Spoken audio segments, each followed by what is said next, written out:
It's a beautiful photo.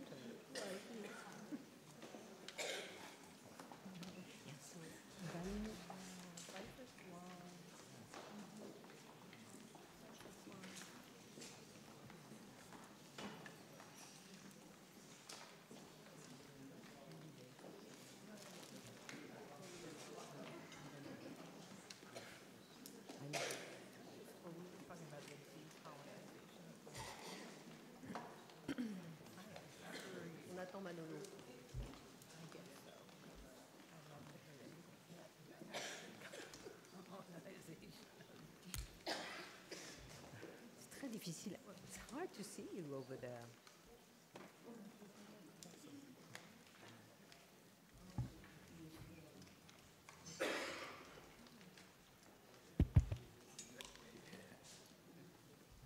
On va commencer dans 3 minutes. We'll start in a couple of minutes.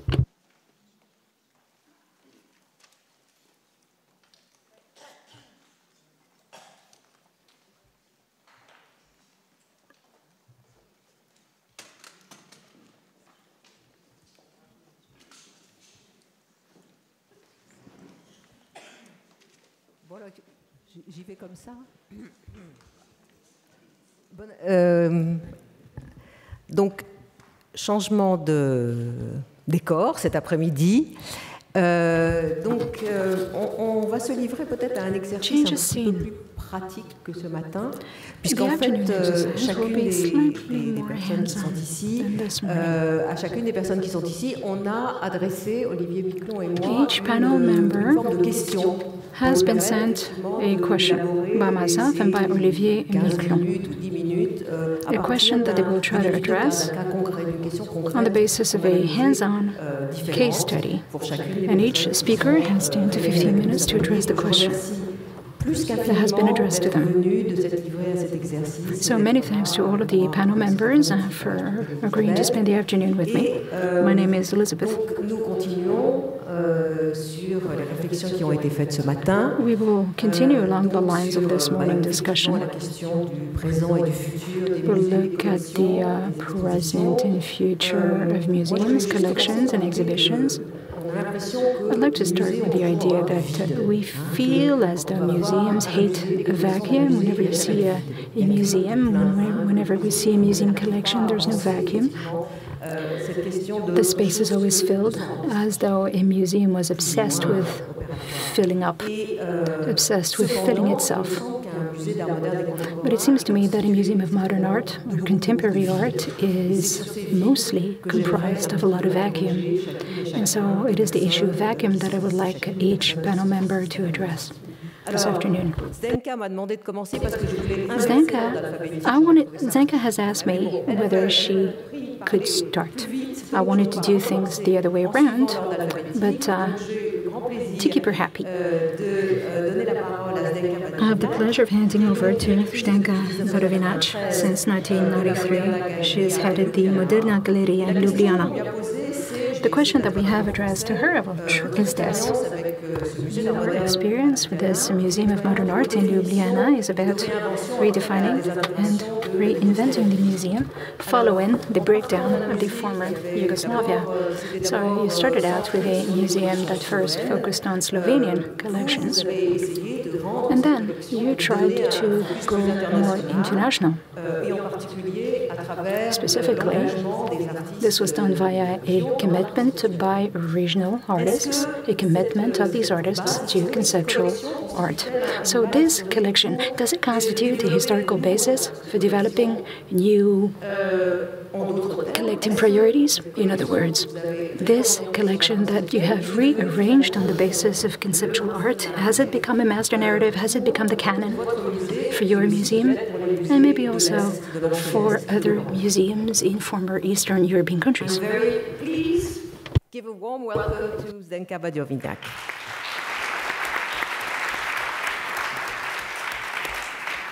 Thank you very much, Elisabeth. It's a great pleasure and honor to participate at this panel discussion. So I would like to answer your question following the different displays from our collection. So Moderna Galleria was founded in '48 as one of the former Yugoslav republics' central museums. And after Slovenia became independent country, in '91, it became like the central institution in a new national state, Slovenia. And at that very moment, we started to think differently the museum, not only because we became, as an institution, the state, the central state institution in a new country, but also a war was in Yugoslavia at that time, as you probably remember very well. So the fact that the war was, actually it was 10 days war, first in Slovenia, and then we know the history, how it developed. So the very fact that the war happened changed myself also completely, my attitude to the museum. So the question was very urgent: what is the role of the museum in time when such a serious situation is around? Of course, there was a lot of nationalism in the 90s, and still is growing in former Yugoslavia, but I'm afraid also all over the Europe. So we didn't want to be only, the national institution. So we decided to put us in an international context. So the question was, what was that international context? And so the answer was, the international context is not something abstract, but it should be more narrow, should be something, that the specific locality has the most, in common with. So we decided to build this regional Eastern European collection in 2000. And then it was presented for the first time in the former Yugoslav barracks building. This doesn't work. Yeah. So this is the building, how it looks today. It was opened with a new collection, Eastern Art Collection in 2011. So today we work divided in two buildings, actually in two museums, Museum of Modern Art and Museum of Contemporary Art, how we call this Museum of Contemporary Art, Metelkova, after the city environment where it is located. So the collection, the Eastern Art Collection that in 2011 found its home here in this building, provoked the question, and as we started working in two museums, modern and contemporary. So what is this difference between modern and contemporary? Actually, until today, we did a lot of things where we tried to define the question of contemporary. It's also how we think the modern today. So the modern, we think from the contemporary condition, let's say.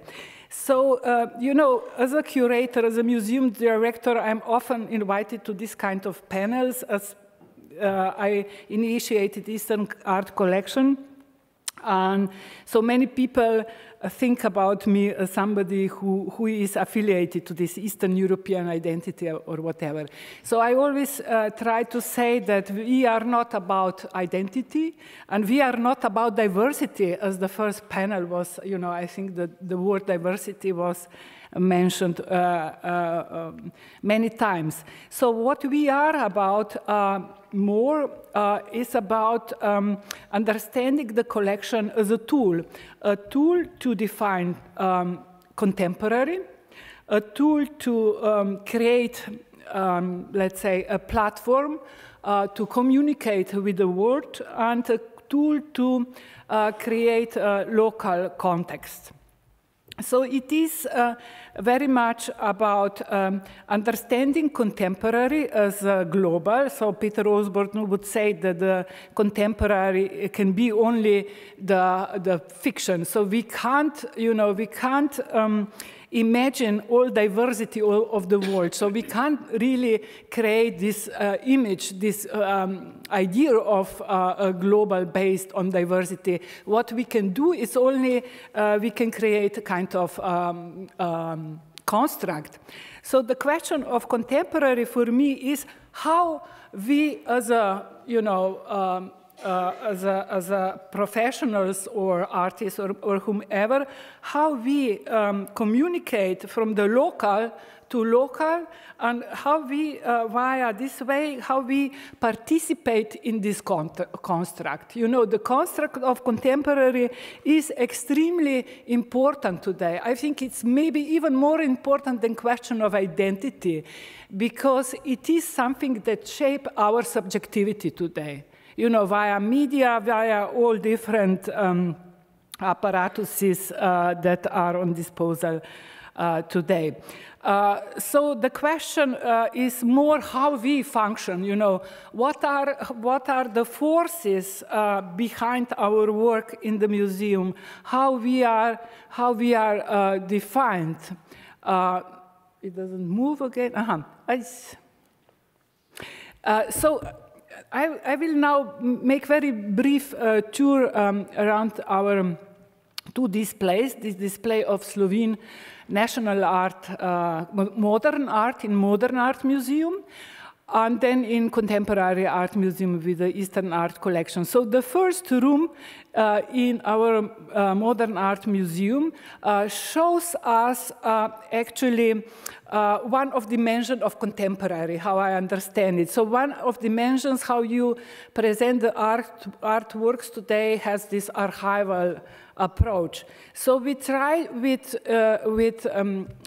start the room that I showed with two funerals. We start with the funeral of Yugoslav King Alexander, and we end it with funeral of Josip Broz Tito. And then we present different, not only modernism, but also socialist realism. You can also see here at your right side, you can see Josip Broz Tito, which you can't see today anymore in the offices. In time of Yugoslavia, it was obligatory that his picture was in all the public space. And then we end this room with Laibach spot, the Neue Slowenische Kunst, as a very important artistic concept from the end of Yugoslavia and socialism. And then we start the display of different Slovene national art styles. And here is a floor plan where you can see two different lines. And the title of the display is Continuity and Interruptions. So continuity actually means this spiral line. You see where all these canonic narrative styles follow each other. But we treat this line as repeated. So repetition is another very important term in my vocabulary of contemporary. But repetition, of course, here I follow a little bit Deleuze. Repetition is never the same. It's always something different. So whatever we repeat the difference between this, what was present and what was absent in a certain historical period. And then on the bottom, there is this interrupted line. And this is the line of interruption that starts with Slovene avant-garde from the 20s, and it continues with partisan art. I think we are probably unique museum that shows the art from the National Liberation and Anti-Fascist Front in the frame of the modern art collection, and then it continues with conceptual art, and it ends with Neue Slowenische Kunst.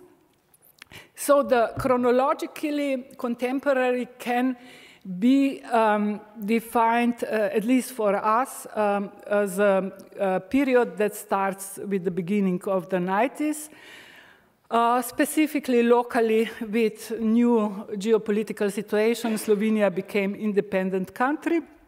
So this is already the former Yugoslav army, how it looked in 2000 when we for the first time presented the Eastern art collection. So in 2000, so here are some images. In 2011, we opened the museum with the Eastern art collection. And we named the first presentation from the collection Present and Presence. And in this very title, you can already find a kind of definition of contemporary. So the contemporary would be, of course, something that is that can be somehow defined with chronologically, but not only. So presence here means one's relation to the time, and the category of time is extremely important in thinking the contemporary. So presence means, if we follow a little bit Agamben, so it is also a relation to the past, you know, how we think the past, the history, how we actually also repeat some things in the past. So we are, of course, always enemies with the present. And then here you can, I don't know how much you can read, but this is a manifest of the repetition that I wrote. So in 2011, at the end of the year, we opened the museum with this Present and Presence exhibition. And then in 2000, at the beginning of 2012, we were informed from the ministry that there was no money for the program. That's typical, you know, former Yugoslav, Eastern European situation, when today, you know, the government, whoever built the museum without, you know, thinking what would be the future of it. So we didn't get money, and we thought whether to close the museum in name of the protest or to do something else. And we decided to repeat the exhibition that we opened the museum with, and then this manifest says different things about the concept of the repetition. I think it's very important, among other things, to mention at least a repetition as a condition for the history. So if we don't have the art system built, if we don't have our own history done, then we don't have the reference to repeat, you know. So we don't have the ground to build any serious and modern art system. So we repeat, I think we did some 9 repetitions, and the situation didn't change. So the repetitions actually, emphasized one of the times. So we opened the museum with the exhibition Present and Presence, which was conceived around 11 times. So if we have in the Modern Art Museum 2 times, so we have time of like a repeated linear time, and the time of interruption. Here we have 11 times. So it's very, again, contemporary idea. So it is not, I would here like to emphasize that it's not just randomly that you select something, that you select certain time, or that you select certain identity, and then you make this postmodern patchwork of everything. But for us, and as we understand contemporary, the position is extremely important. How you think, you know, what is your position towards society, towards history, towards the future, and all those things. And then the last, one of the last exhibitions from the collections, from the collection in the Museum of Contemporary Art is Low Budget Utopia. And low-budget utopia opens the question of utopia. After Margaret Thatcher said there was no alternative anymore, of course, the question of utopia became again urgent. So with low-budget utopia, we wanted to refer that each utopia comes from very specific material condition. And low budget, of course, is something that we understand with always unnourished infrastructure in Eastern Europe, but that was not the only goal to point to that very fact, but also to say that the utopian thinking is extremely important for the museum. Actually, it's more about atopia than utopia in our case. It is about always about the museum that is responsible to create a space for something that doesn't have a name, that doesn't have a place in symbolic order. So I would say that this is important for the future of the museum. And then just the last picture. So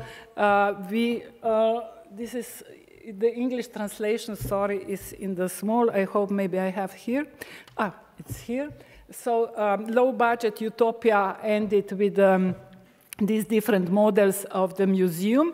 The last circle, it's an artistic model. It's Meta Museum, organized by Museum of American Art. It's an artistic project, or a project beyond the art, if I am very correct. And that is our model that we name Sustainable Museum, but it's not this kind of sustainability that was opened in the morning, but it's more about sustainability in terms of working in the context where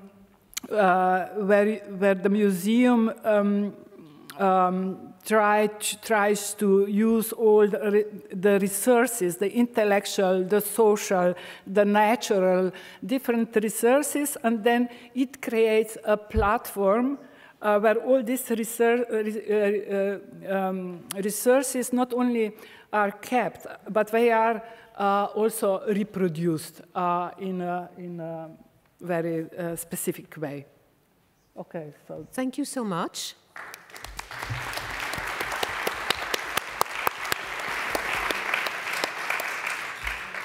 Alphabetically, our second speaker is Manuel Borja-Villel, qui est depuis le directeur du musée Nacional, Centro de Arte, Reina Sofia à Madrid depuis 2008. Et la question qu'on voulait lui poser, c'est, il l'a beaucoup dit d'ailleurs dans les interviews qu'il a faites, qu'une de ses actions principales quand il est arrivé au musée de Reina Sofia, c'était repenser, réorganiser non seulement la collection, mais aussi les modes d'acquisition finalement de la collection, avec l'idée que finalement l'idée d'un musée universel n'était plus, ou en tout cas encyclopédique, ne pouvait plus fonctionner. En tout cas dans la situation dans laquelle était le Reina Sofia. Et donc, on lui a demandé d'essayer d'apporter une sorte d'étude de cas de la façon dont il avait essayé de repenser effectivement le rôle du musée, mais aussi dans sa fonction même d'accrochage et de collection et de rapport avec d'autres pays et aussi de partage des archives qu'il a un petit peu développé. On lui a demandé de penser une étude de cas et de nous l'apporter ici. Give a warm welcome to Manuel Borja-Villel. J'étais pas sur le bon canal. Normally, I speak very quickly. I have a very heavy accent, and in addition, I'm losing my voice. So you'll have to bear with me. I'll try to be quick, because otherwise, at the end, you will not listen to me. But I would like to introduce a few words, and I would like to respond to Elisabeth's question through very practical, very specific examples of what we are doing. I mean, this morning we talk about globalization, about patrimony, about temporality, about decentralization, but I think we should add some words to those, like instead of, or in addition to globalization, neoliberalism, in addition to or against patrimony custody, in relation to temporality or temporalities, interpellation, in relation to decentralization, decolonization, and because things are not equal. I mean, they might look equal when you put them in the wall, but they are, society is totally unequal. And I think we have to always think that there are difference of gender, difference of race, and especially difference of class. And I think those stand today. And for that, I think it's very important to understand that neoliberalism is our condition. It's like if we were in a pool, and our pool, our water, our nitrogen, whatever, I mean, if we survive, is neoliberalism. And what it means, neoliberalism? Neoliberalism, it means all those things we know, which is financial economy. It means the importance of cultural industries, the importance of communication industries that somehow are absorbing art in a way. I mean, things become a brand. Things, in a way, most of our museums, they are marked, or many of our trustees, or even the newspapers or society. I mean, it looks like every year they question us about how much money we get, about the visitors, etc., etc. And that's our condition, a condition that is also it has a form, which we would call a privilege form, that we would call following Boris Groys's installation, but that would be leading to other things. And digamos, a condition where things are measured in terms of brand, as I said, in terms of success, in terms of visibility. But what about when things do not fit on those things? Also, it's a condition which as an hegemonic condition, tends to think of itself as invisible, as neutral. But we know that neoliberalism is not about things being just free-floating.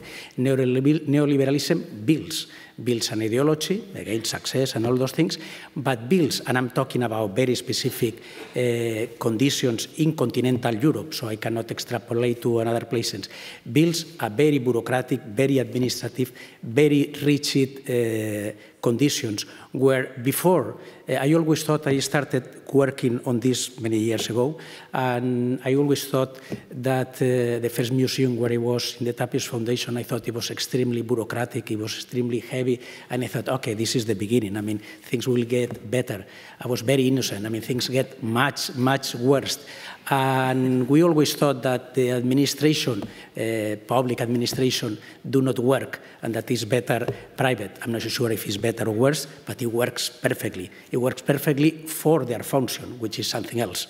And their function today is a function where things with this thing of transparency, this thing of accountability which means very rigid, I mean, it means objective results. I mean, before this morning, somebody was saying that if the museum is a laboratory, we should not know the results, but that in administration is impossible. It's not only impossible, it's illegal. You are doing a crime. And that's a fact, and we should be knowing that. And also, we thought in the 80s, in the 70s, that things will get better, that things, people will get used to many things, and it will be a more open situation. But look what happened to Judith Butler in Brazil. Look the demanding of closing the Museum of the Art in Sao Paulo. Look the ridiculous thing of the Baltus in New York. And I think the situation is not getting better. I think it's getting more complex and more, and we can talk with different colleagues. I mean, there is an element, I would not say of self-censorship, but there is a moment where, I mean, you think twice before doing things. So, what to do in this situation? I mean, there is a triad, which of course doesn't come from Deleuze and other people, which is a triad which is resistance, revolution, constituency. How you build a museum where you have elements of resistance. Resistance means against this pool where we live, I mean, against merchandising, fetishization of the artwork, which is immediate. I mean, we know that you could do institutional critique, you could do many things, but immediately things could be totally institutionalized, unless you are a genius like Brotards, which of course already understood those things. How to do that, how to create those spaces of resistance, but of course resistance cannot be without revolution. Revolution in the sense of putting things revolt, upside down. Upside down, it means things that you inherited, the idea of patrimony, patriarchality, etc., how we turn them around, how we change our ways of classification, our ways of knowledge. And of course, those things cannot be without a constituency. How do you think new forms of institutionality? If you don't have this triangle, I think it becomes very difficult to change anything. And I'm going to get a little bit of water. Thank you. First, the collection. The collection, I think, one of those inherited ideas is ownership. It looks like things are based, you own the things, and therefore the more things you own, the better you are, the richer you are, and of course you are the richer. But only to a certain point, because art economy is not extractive. It's not that you have a gold mine and when you you took all the gold, things disappear. In art, the more you take, the more there is. So actually, ownership, it becomes very limitative today. Of course, you need collections, because otherwise, you don't have a power to exchange things, because, we don't lend things.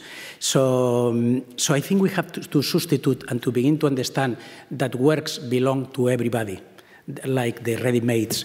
I mean, they belong to everybody, and therefore we are not, especially in public museums, owners of anything. We're custodians. And as custodians, we have the right to protect, but we have the right to give, to lend, to exchange. And not that because we are good people. It's just a matter of survival. I mean, if you don't lend, I mean, you, of course, can do it in touring exhibitions. You can promote, you can represent. But at least you have somebody to interpel, to question. You will never get enriched. I mean, it will be some kind of Narcissus act. So I think that's very important. Change ownership for custodian. Second, the importance of the document. I know that document has become a rhetorical figure in the last decades, but still the document, when the document is not turned into a fetish, is something that helps to defetishize, it helps to de-aestheticize the work of art. I mean, of course, that's not new, that's from Dada and Reina and many people in the 30s, and I think we should keep that into account. Third, self-reflectivity. I mean, you have to question what you are doing. You have to think your dispositives. But that self-reflectivity, it only makes sense when you have an interpellation from outside. And when you mean outside, you really mean outside. It means people that comes from different class, different gender, different countries. And that means rethinking the dispositives, and that means, and we are a national museum, rethinking the notion of identity. The identity cannot be something fixed, it cannot be something that you protect, it cannot be something that you export, it cannot be a brand, it cannot be a mark. The identity is something in relation. Is something that you build in relation to the other. So that's something that questions the relationship between center and periphery. And fifth, because Glissani was mentioned all the time here, I think the element of orality, which means the element of performativity, is essential in all the collections. And that means thinking new forms, we meant the resistance, the revolt, turning upside down, but we need new forms of institutionality. How to do it? I mean, of course, the institutions do not belong to us. We are just directors at the most, or curators or something. The institution is a place that is an organism that has a life in itself, it has laws. So how to create, and probably we cannot change, how can we create other forms of institutionality? That's what we've been trying to do, and that I will show you an example in Red de Conceptualismos del Sur. That's organism, a new form of institution that actually came out in 2007 out of MACBA, Barcelona, the place where I was at the time, and then Reina Sofia invested very much on them. We all focus on conceptualism and this type of political, activist, conceptual art that was very strong in the 70s, 80s in Latin America, to show first that it was not just some kind of development of things that were happening in New York or Paris. It's not that, like often is said, that what was happening in Latin America already happened in other places, and they just were a little bit more political because, you know, they were maybe more primitive, or the situation, they had no democracy. Maybe they came before. Maybe conceptualism in Latin America doesn't come from New York, but comes from Cuba, 59. Maybe we have to check the dates, and maybe we have to check different types of organizing. So that's with something that we thought it needed to be studied and to be worked. So we created a network of researchers, a network of institutions. At the beginning, there were very few. Now, they are much more. That's by country. So what kind of organization? What are the principles? The principles is dealing with archive, because most of the art, they were fragile, it was ephemeral, it was pre-internet, it was pre-institutions. I mean, in the north, you had artists trying to destroy the institution, doing institutional critique. They had no institutions to destroy. They have to build them. So it's something else. So the idea was how to create this structure in the margin, how to create archives that cannot be fragmented, cannot be turned into works that are sold, how to keep the archive at the margin of the market. So that was one principle. Second principle, so the idea was to create a structure of the commons. The idea is that every archive will remain in the place where it was born, so it had sense. So Jacobi, for example, or Romero, they remain in Buenos Aires. Padín, it would be in Montevideo, in Uruguay, but not for a localist or nationalist thing. It's just because it makes sense. But at the same time that it belonged, that it was locally rooted, it was part of the commons. It belonged to everybody. The condition that all those institutions were part of the network, it was that it belonged to everybody. But it's not a matter of shared property, because then you are reproducing the same thing. It's that by belonging to this network, all the categories of how they are classified, or how a certain type of activism is understood, certain type of practice, they are questioned by each other. They are interpelled. So you create a space which is a space of negotiation. And there are different forms. And then the final point is how you activate that. There are many forms that's activated, which is both locally and in the network discussed through developing new archives, through research, through publications. That's where some of the archives are. That's one exhibition, that's some of the ideas of the archives. But then there is another problem, is how to activate it, besides or outside of their world. That's a piece by Juan Carlos Romero, that, as you know, the first constitution in Latin America was in Haiti. And that constitution that made Hegel, that's been quoted this morning, very nervous. He made him very nervous because in the constitution he says that from now on, I think it's 1804, 1805, from now on, everybody, it will be black. Except, I think it was except Germans, except French, of course. And so that was actually a very strong political statement. How you activate that today? So that depends locally.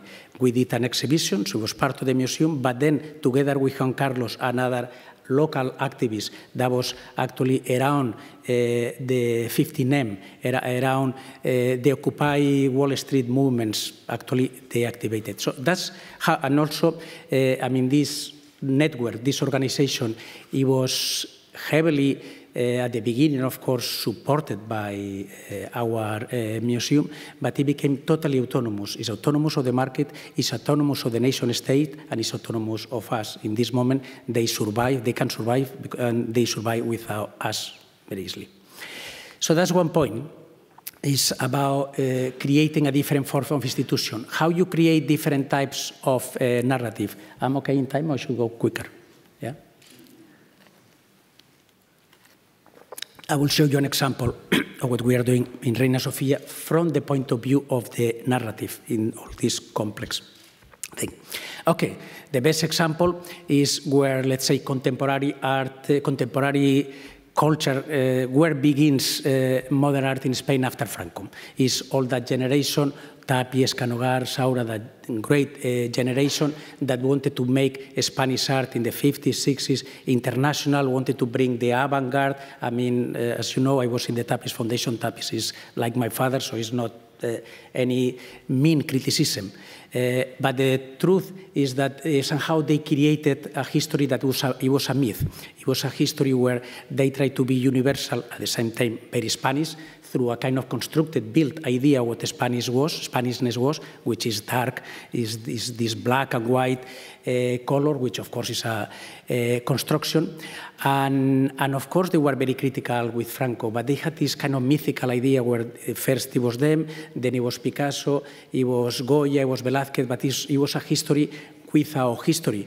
A history without history were other type of practices, like conceptual art, like other type of political practices, they were erased, they were out of history. And that's somehow it was how it was built. But not only that, it was a practice that somehow built modern art in Spain, but it was not conscious of their own dispositives, of their own presence in the present. So that's, and they were not conscious of their own political position. That, of course, they were against Franco, and some of them they had even were in prison. But that, for example, is opening of an exhibition by Franco, and that's the moment where he opens the abstract, the informal artists, and somebody asked him, Your Excellency, this is the revolutionaries, and the answer is, okay, if they do the revolution this way, that's fine. So I think this is important, I mean, to understand the complexities, even more, to understand that they build the history of modern art, and as a matter of fact, in Spain, many of those, we don't have a museum of modern art as such. We don't have that tradition. I mean, Reina Sofia is a tradition, but it was built in the late 80s. So actually the tradition comes from monographic museums. That's Barcelona, you have Miró, you have Tapies, you have Picasso, of course. But if you go to see how they are in the city, I mean, it's almost like a military occupation of the city. Where the Miró Foundation, that's where the military were, and of course in Barcelona, the military, they were not putting the cannons against the coming boats, they were putting the cannons against the city for the revolts. Then you have where the Picasso Museum is where the barracks of the military were, and then of course Tapies closes above, and below you have the sea, so there is nothing else. So there is actually like a military occupancy, and I think when you write the history of those things, you have to keep the presence. I mean, this is obviously a little bit of a joke, but it's just to make the point clear. I think you have to make very clear the role that all those histories have today, and what they were looking. They were looking, of course, at the American. This is what they have in front. And they were trying to do that, being international, but at the same time, very Spanish. But at the same time, do not realize that Rothko with Rear Window, that has to do with something that it was very important to them at the time. It was visuality. It had nothing to do with tactility. It had nothing to do with body. And also it had to do with the Cold War. And it was about looking at each other. That's a film by a great Spanish filmmaker, Berlanga, and that's a film called Welcome, Mr. Marshall. So it's very obvious. And that's how they think they should dress, so the Americans will give them money. So it's about all this looking at each other, which I think is this cross of views, I think is very important. And to understand that next to that, we put a codorniz, that's a humorous newspaper, and that's during Franco, where some of the more critical examples were being done. And that, of course, it has to do with the city. And, of course, it has to do with what they are not seeing. And what they are not seeing is Latin America. They are looking, they are so obsessed with whoever is in hegemony. So next to that, we put this Latin American collection, and where things are questioned, things of chronology, things of notion of abstraction, and the idea is to revolt, I mean, to put the world upside down the way Dasme, this Chilean artist, did.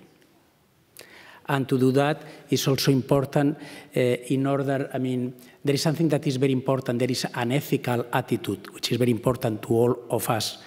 You know, during the dictatorship, Argentina dictatorship, many people said that they didn't know they know what was happening. All the kidnappings, it was just, you know. And there is this incredible piece by Leon Ferrari, which is called No Sabían, They Didn't Know. And the piece is a series of clippings of all the kidnappings that were happening and that people were seeing. So being in a public museum, being in an institution, is important to remember that. I mean, it's important to know that it's not an excuse not to know. I mean, it's important to give the keys. And to give the keys, and with that I will finish, I think it's important to think this morning we were talking about publics, but which publics? There are many. It's counter-publics, is minorities. So it's very important to change also the notion of public, of audience, and to start thinking about agency. So, for example, and this is the final example of how we try to activate the publics, when there were all these 15M movements, this Occupy Wall Street, that's Plaza de Sol in Madrid, we organized 3 exhibitions that we did together with some of those organizations. Many of the organizations, they were illegal or they were very small. So this change of scale, as Thelma was saying this morning, is really very important in terms of interpellation. But the idea is was to work in an equal way. So together with them, we organized 3 projects. Playgrounds with the idea of play, the idea of public space, since the Commune until now, the idea of how you occupy the public space, the idea of sovereignty.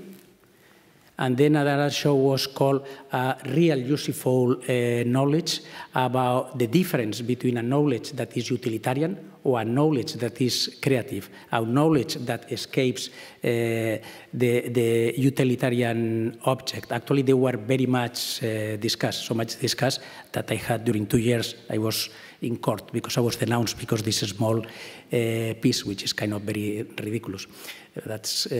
That's how it is, that's the condition we were talking. And then finally with Maya Bacevic in the Palacio Cristal, she did a monument for those monuments normally are for memory, it's a kind of bourgeois structure for those that are outside that structure. So through that triangle is how we are trying to build heterogeneous, anomalous structure, kind of, and that's the answer, molecular museum in a molar situation. Thank you very much.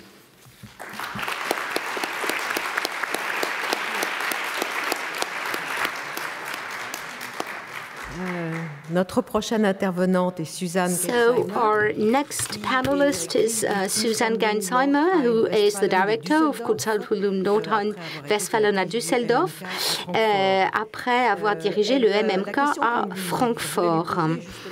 So the question we wanted to ask her is that she was also in parallel responsible of the 2 Biennale in Venice in 2011 and 2013. First, she showed the work of Christoph Schliegenschief, who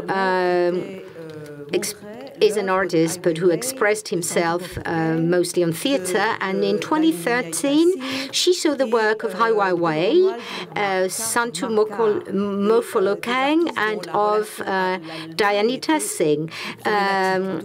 And also a French filmmaker based in Germany, Romuald Kalmacher.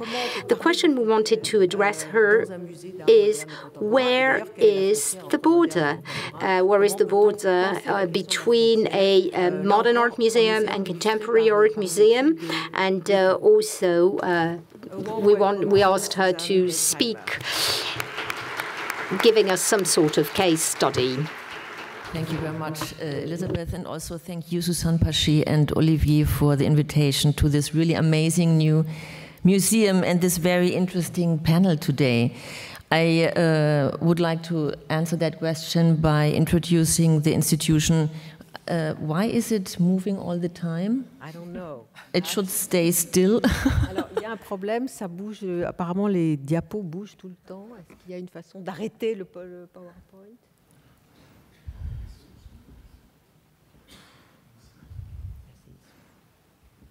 So that would be the first image, and maybe we could stay a while here. It doesn't work here.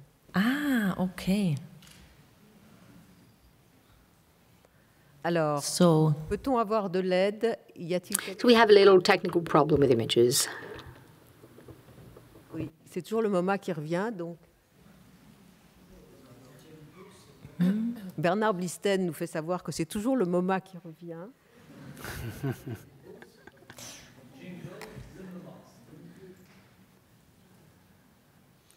That's because Derrida. Strange.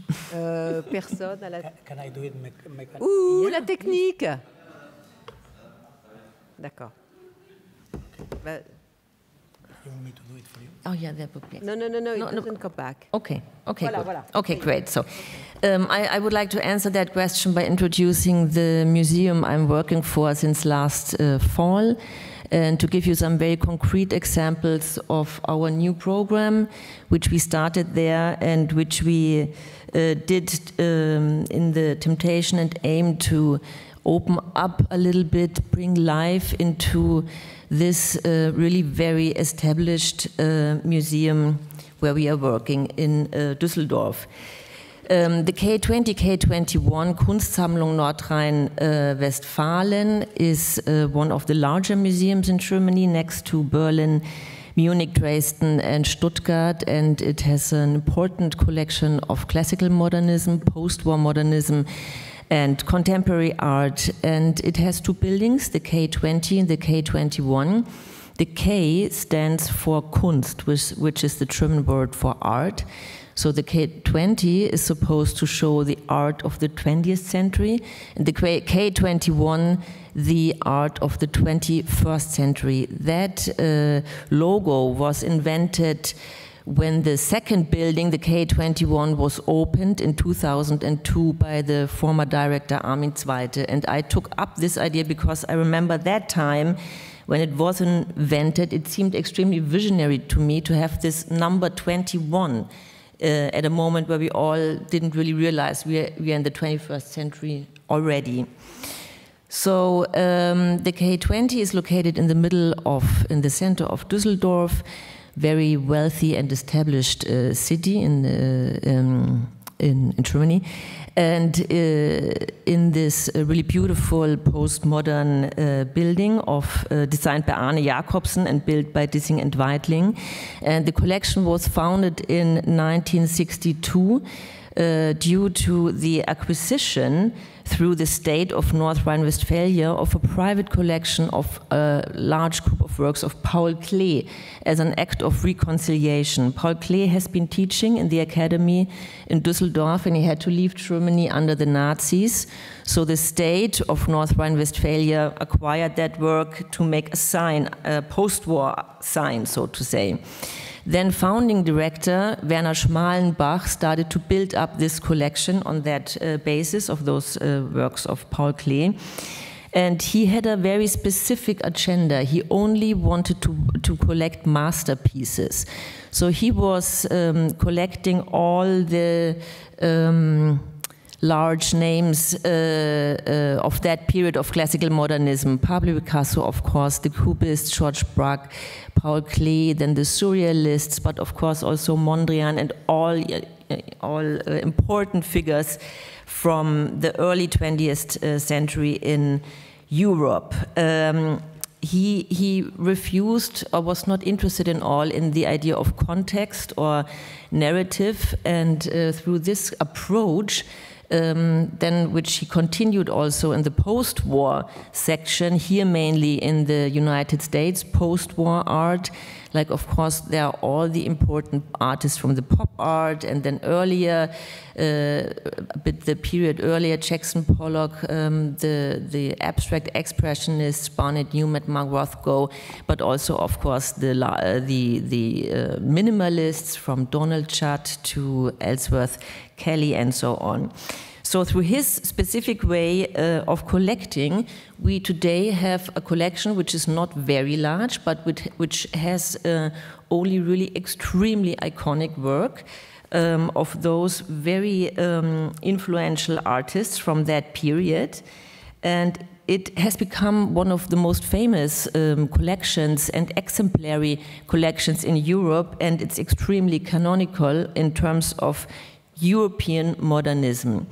There is one other aspect which is really interesting in this collection, that in this whole period from, let's say, 1910 to 1968, all the work which were acquired under Werner Schmalenbach, there is not one female artist in this collection. This might sound strange, but it is really the fact.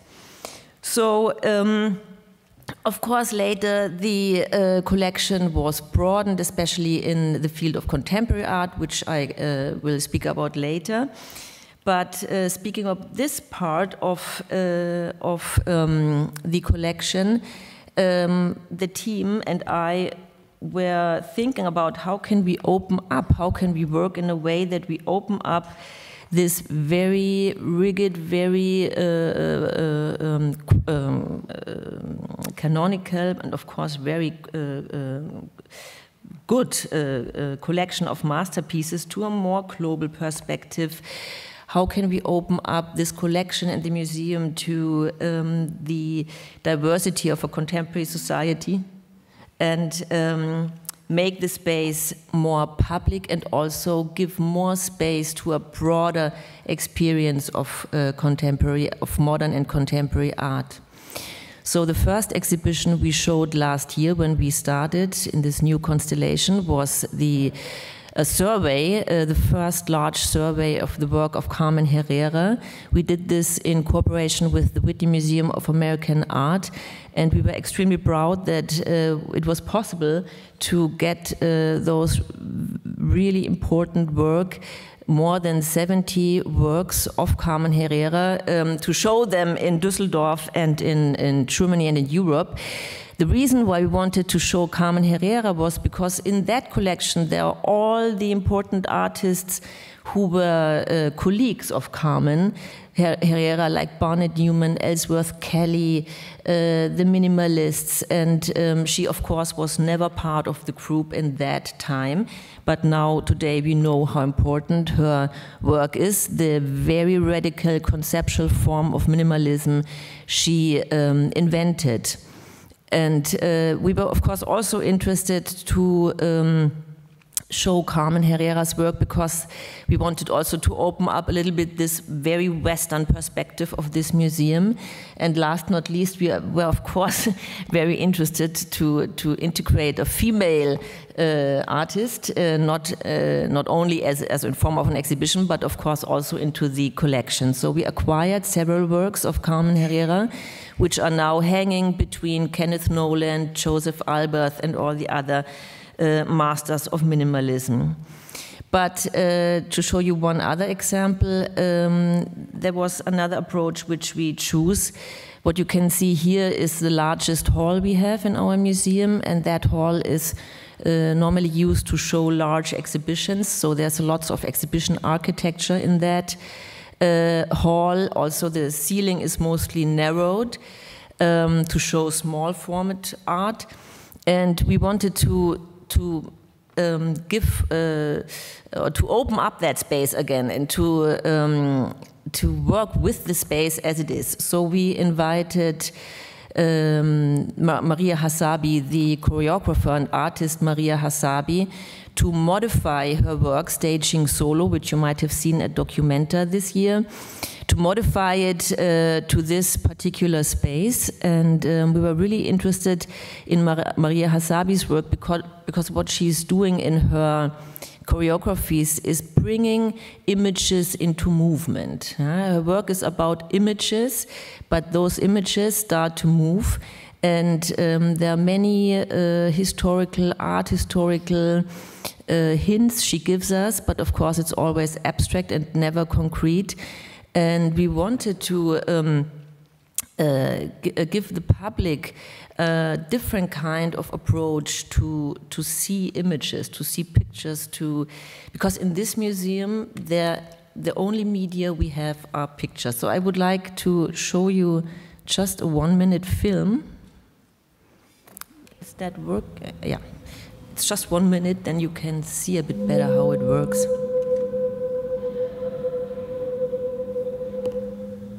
I'm presenting Staging Solo number 2. It's part of a larger work.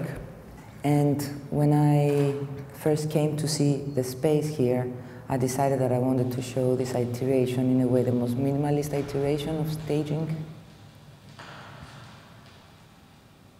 In my work in general, I deal with images, the creation of images. And without a narrative attached to it, as you say, there's plural images happening, so nothing can attach to a narrative.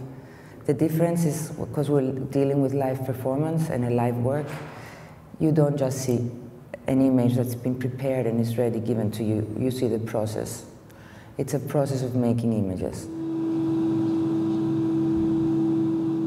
What I always say, there's no accents in this work. So this continuity and complete awareness of every split second that passes by is also to serve this purpose of not creating any accents. Accents tend to bring in narrative and some sort of drama in the work, yeah, and meaning in general. And because I don't want to put the meaning on top of it, I want the image by themselves and the labor meaning that the performer is putting in the work.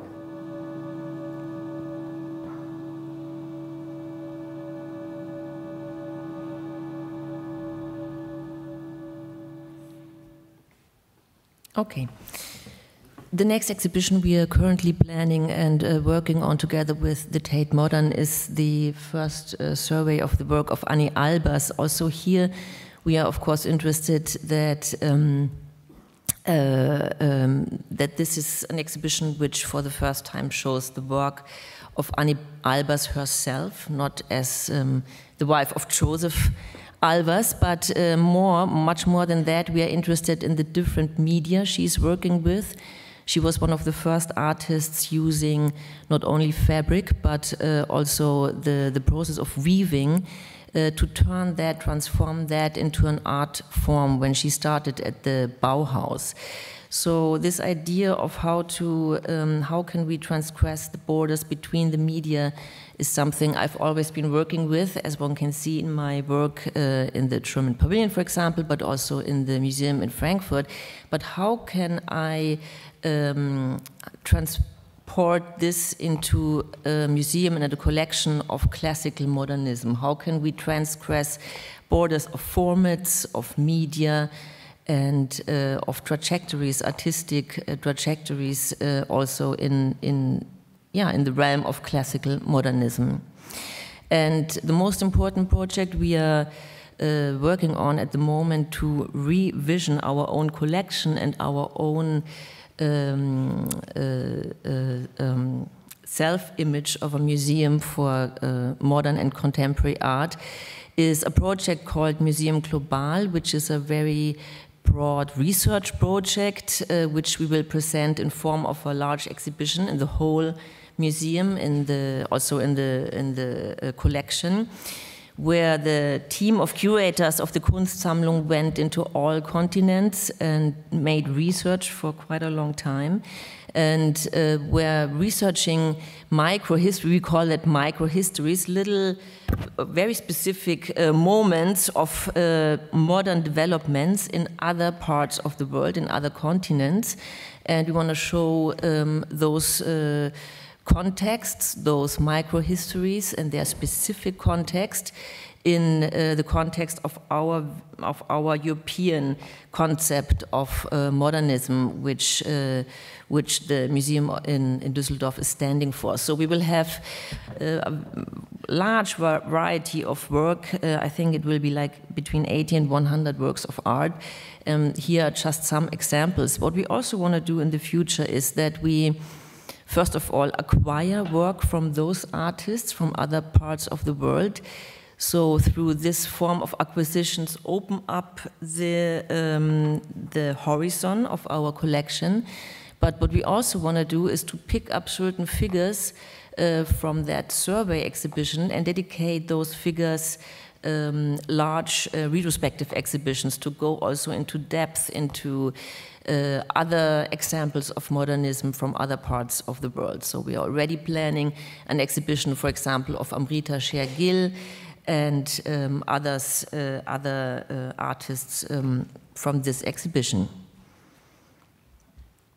And the K21 was opened in 2002. It's a former parliament building, and here we show the collection of contemporary art, and also, of course, a variety of exhibitions in the field of contemporary art. Also, the collection of contemporary art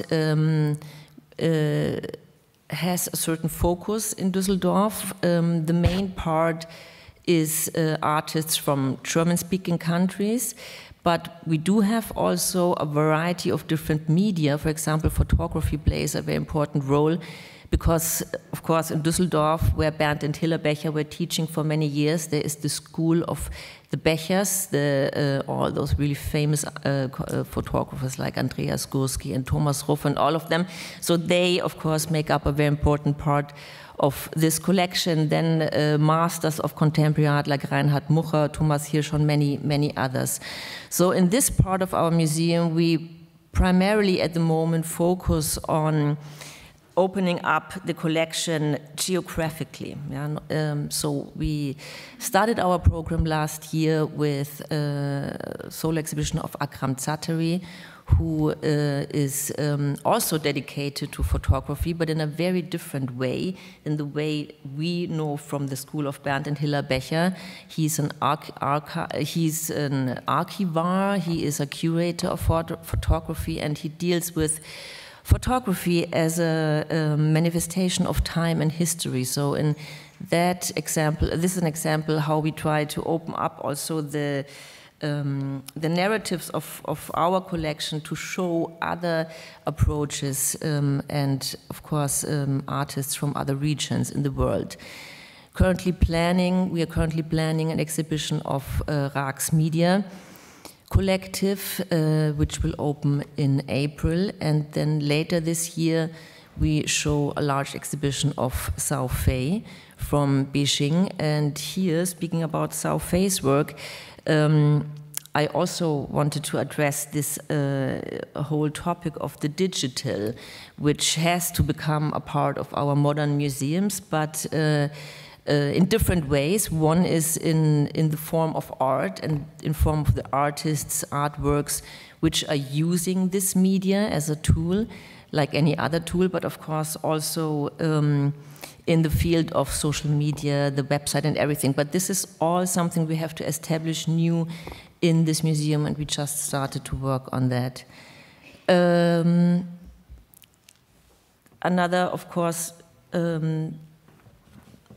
tool or another aim we have is to open up this museum to a broader public. The museum has a very established public at the moment, so of course we think of different ways to reach different kinds of audiences, different kinds of communities through a very broad variety of education programs. Yeah, basically that's more or less the answer to your question from my part. Thank you very much. Thank you very much. Merci beaucoup. Thank you very much. Looking for the question we sent to Helen Molesworth, Chief Curator at the Museum of Contemporary Art in Los Angeles since 2014.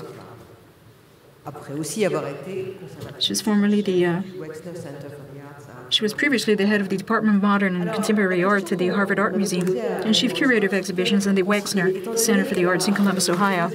Now, she organized 2 exhibitions recently, one of the 1980s and another on the 1990s. So in this light, we could see her plan was to write a history of the late 20th century in a museum context. We also know that her work, the hanging she did in MoCA, and also her work with the museum in Los Angeles, and I hope she'll discuss it, her hangings were extremely well received and largely covered. So what's the relationship between this extraordinary text that she wrote for a MoMA catalog, a text entitled How to install or set up art as feminism. And we wanted to know whether this plan of yours to rewrite the history of the 1980s and 1990s and working on a museum hanging, how does that fit in with the issue of feminism? How does feminism fit into all of this? Warm welcome to Helen Molesworth. Thank you, Elisabeth, and thank you to Olivier and the Foundation and Suzanne for bringing me all the way from the other side of the world. And to everyone in the audience today, you could be walking around Paris, but you're here. Okay, so I suppose the simplest answer I have to the question how to install a work of art as a feminist is perhaps to stay close to one of America's answers to the feminist question, which is to say that the personal is political. So under that kind of general rubric, I will say a few things, and then also I have slides from 3 different projects which I offer as case studies of sorts. One is a group exhibition. One is an installation of the permanent collection for the institution where I now work, which is MoCA in Los Angeles. And the other is a partnership that the museum I work at, MoCA, has formed with an artist-run space in LA that Elisabeth alluded to in her introduction of me, called the Underground Museum. But first I want to just say a few maybe slightly, I don't know, contentious, polemical things. Vas-y, vas-y. When in France. There is so much talk these days about the museum as a social space, and of course it is a social space. But I remain quite old-fashioned. I like to go to museums alone or with my lover, which is a way of saying that I like to go to the museum to have a private experience in public, which is really different than having a social experience in a public space. And it's important to me to come clean about that, to hold on to the deep privacy of the museum as a kind of space, the kind of encounters one has there. The other thing I want to say before I perhaps begin in earnest is that we are all now, as Manuel so rightly said, live within and under and surrounded by the conditions of neoliberalism, which insists that we be having experiences all the time, and that now insists that those experiences on the part of the museum be handed over to the public so that the public can have those experiences as well. And I'm not saying I'm against that, but I am saying that to me, it smuggles in another much more insidious idea, which is that there has been, certainly in the country I am from, but I think it is shared in varying degrees across the world, a profound and disturbing denigration of expertise and a kind of eliding or confusing of expertise with elitism. And I worry about this because I am, in fact, one of those very privileged people with a realm of expertise.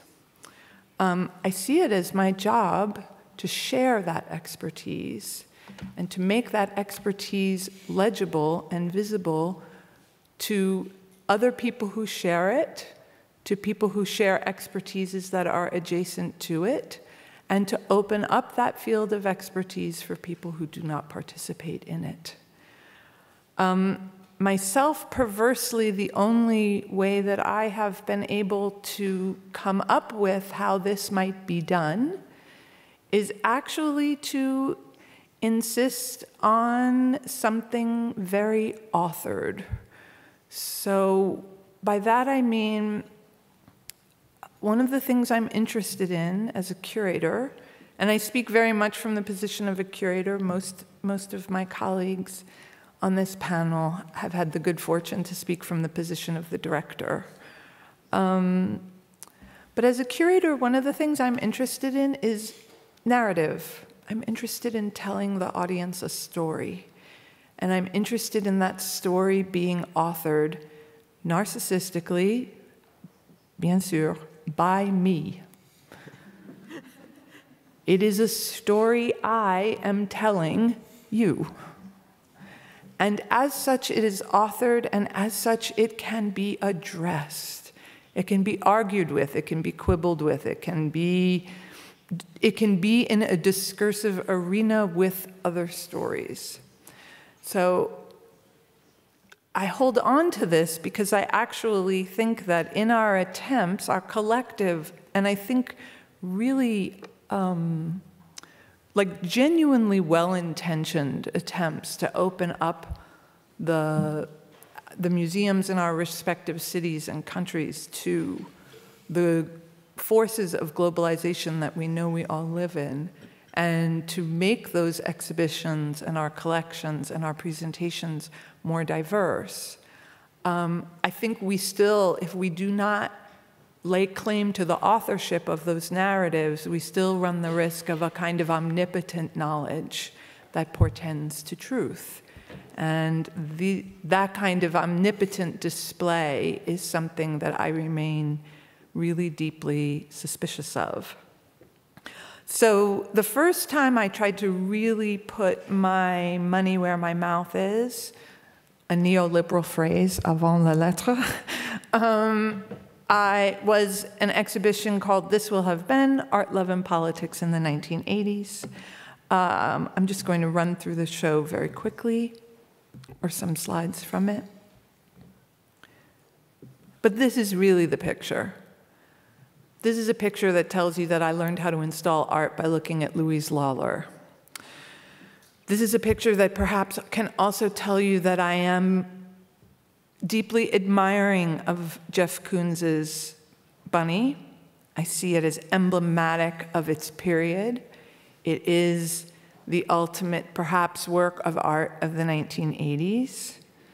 But like the great staging of Manet's Olympia next to Cabanal's Birth of Venus, for me, Jeff Koons is all Cabanal. Smooth, shiny, hairless, perfect. Everything the world is in fact not, which is of course indicated by the Felix Gonzalez Torres clocks that hang above him on the wall, which is called Untitled Perfect Lovers. It's one of my favorite works of art of all time. It's 2 store-bought clocks.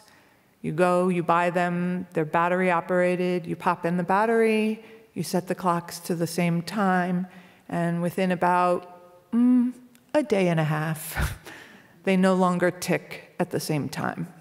They tick slowly out of time. Untitled, perfect lovers. You meet, you fall in love, and then it's not that you fall out of love, but you work very hard to try and keep the ticking of that second hand in some kind of beat that you can both dance to. Underneath it is David Wojnarowicz's extraordinary reappropriation of a photograph of bison being driven off a cliff in the United States' West. As many of you may know, one of the effects of Western expansion in the United States was that we did a real number on the Native American populations and their livelihood, including mass killing of bison and buffalo.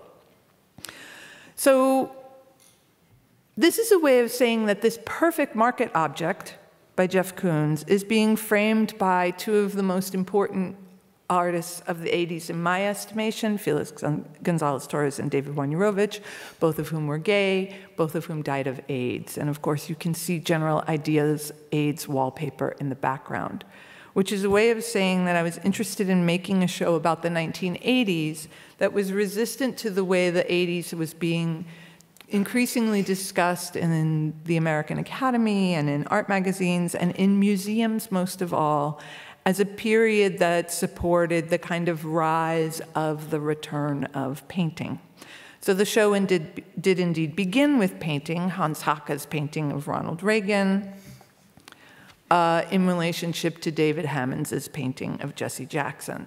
So pointedly not a Kiefer, pointedly not a Schnabel, pointedly not that kind of painting, but rather a different kind of painting that addressed the politics and the beginning of the period that we are now living in quite fully. The other thing I was interested in doing, as I think many of us are, is calling into proximity works of art that tell stories from perhaps two different point of views, and literally staging that kind of discrepancy in point of view in the gallery. So you have Leon Golubs did an extraordinary series of paintings of the torture that we in the United States knew that our government was aiding and abetting in countries in Central and South America, alongside Doris Salcedo's accounting of said torture as well. And one of the things that did, not just stage a kind of north-south relationship to the material, but also allowed, hopefully, viewers to begin to see certain morphological, I'm aware people are translating, certain similar ways of form, right? So without the Salcedo, I'm not sure I ever could have seen in the Golub the importance of counting, the importance of a vertical and a horizontal registration of numbering. I'm also not sure without the Salcedo I ever could have seen the extraordinary rigidity of the figures in the Golub. The Golub, of course, falls prey to one of the problems that Western narratives fall prey to, which is the privileging of one subject, even though here this subject is masked, and the subjects who torture this subject are sort of rendered bureaucratically anonymous. Whereas Salcedo's work is much more concerned with the repetition, the ongoingness, the many, and the lack and their anonymity. And so by bringing these two things into question, one of the things I was hoping to do was to stage certain kinds of debates or problems within the space of the museum. So rather than a kind of benign history, this is what the 80s looked like, which is certainly one way one could walk through the show, rather to say, the pictures by Raymond Pettibone and Candy Jerrigan and a video by Christian Markley happened against a profound backdrop of AIDS, whether or not those pictures registered AIDS or not. That there were a lot of things in the show that may or may not have been works of art, I wasn't ever really sure. Is the Grand Fury bus poster a work of art? Kissing doesn't kill, greed and indifference do. I don't know. So I tried not to hang it like art, but put it in a relationship to other things that may or may not have been art. The 80s I grew up in New York was, I mean, I know everyone talks about the triumph of New York in the 50s, but wow, that's not what it felt like. It felt like the 80s, New York was the center of the universe. And one of the things I wanted to do was to continually pull in European artists and to use them as a way to de-Americanize this story. So here you have a Kippenberger being held in relationship to a Cindy Sherman, and of course Kippenberger has covered his piece with wallpaper made by Bob Gober, but then also to include some quote-unquote bad objects. So the long table is actually a piece by the Starn twins. Now, when I was in New York in the 80s, everybody thought the Starn twins were amazing, and then I went to graduate school and I learned that the Starn twins were not amazing. The Starn twins were, in fact, somehow not okay at all. And they fell out of the history. So what did it mean to try and reclaim people from the recent past and try to understand how certain forms of fashion go in and out of style when telling these stories? And then there was the inclusion of this large Robert Colescott painting. Because one of the things I was really interested in was, if I was going to tell the history of the 80s from a specifically feminist and a specifically queer point of view, which were, in fact, the framing devices for this exhibition, there had to be not only an acknowledgement that the 80s was the moment when identity politics rose to its original and first prominence in the United States, but more so for me, that feminism and queer liberation movements had, in fact, emerged out of civil rights movements in our country that began in the 40s and the 50s. And so there's different ways of thinking about what works of art are doing in a room at any given moment. When I say I'm interested in an authored story, one of the ways an author can function is by also making clear some of the arguments that other people have had that have infiltrated one's thought. So I went to graduate school at a time when people very, very easily could have stood up in front of a classroom and made extremely cogent and sophisticated arguments for why Alan McCullum, the artist on your left, and David Solly were very, very different from one another, and how Alan McCullum was good and David Solly was bad.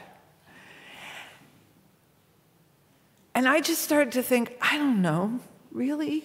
From the position of 2005, 6, 7, can we not see them both experimenting with different ideas of mid-century modernism and playing with them within the field of picture making? Can we not see them both as having an extraordinary desire to make a kind of picture that is full and resonant, but that they've lost faith in full and resonant pictures, and so that the pictures are trafficking in certain forms of emptiness? So trying in a way to stage academic arguments, but to do them with the objects themselves so that the objects might be able to offer a little bit of resistance to some of the arguments that had grown to be, in fact, quite familiar. Same with, and this just, I mean, talk about how time changes everything. When I made the 80s show, I was really interested in, the Great Recession had just begun. My country was at war in Iraq, and now it just seems like a really prescient show about the crisis of masculinity that we are all going to have to live through again. I'm interested in bodies that are porous and open to the world. I'm interested in the fact that we all leak. I'm interested in the fact that while the white walls of the museum tend to lend works extraordinary authority, that there are some works that manage against the odds to hold on to the frailty of the abjection of human beings. The pictures generation, as exemplified by Laurie Simmons, definitely changed the way we think about the role of the photograph. But it was important to me in this exhibition to insist upon the kind of context that those pictures were being made in. Those pictures were being made in the context of Peter Hujar. Peter Hujar was making really beautiful pictures of vulnerable, exploratory, queer bodies. And to think about Hujar, to recover him in a way, and to insist upon a dynamic relationship between that kind of studio photography and the pictures generation was, in a way, I think, the way I was able to start reframing some of these iconic or exemplary 80s objects in a much more contested field. So a lone show is a beautiful thing, because a lone show is the world, like that. The 80s show was the world according to Helen, because I made that wish list, and then I went out and got all those loans. And then you go to a museum, you have a permanent collection, and there has been much talk about permanent collections today, and I've been really fascinated by it. Because, of course, before I came, I wrote in my notebook, "Why do we collect?" Pointedly, no answer. "What do we do with the collection?" Again, no answer in my notebook. "How can it be useful?" Useful, I'm anxious. What is its use? So these are two ways I have of thinking about what one can do with a permanent collection. One should install one's permanent collection as personally as one would install a loan show. It's okay. It's not the truth. It's a proposition. It's the beginning of a conversation. That's all it is. It's just the beginning. Most collections of post-World War II art in the American context begin with abstract expressionism and this very tired, wonderful, comfortable story that we have and that we tell ourselves about how New York stole the art world from Paris. So I decided to start the collection installation instead with a room of works made by people who either taught or went to Black Mountain College. So now, that's another way of talking about the European influence in America for sure, since the Bauhaus is closed because of the Nazis, and Joseph Albers and Annie Albers come to teach at Black Mountain, and as do a whole host of other European artists who are trying to escape fascism. But it's a really different way of beginning a post-World War II collection hang in the States. It's a way with beginning, for instance, with school, not the market. It's a beginning, if you hang a work of works by people who either went to or taught to a school, or taught at a school, excuse me, one of the things I think one is immediately released from is this problem of the masterpiece, although I confess I'm old-fashioned in that way too. I love a masterpiece collection. I contradict myself. Anyway, none of the pieces on this wall are masterpieces, and they're hung as such.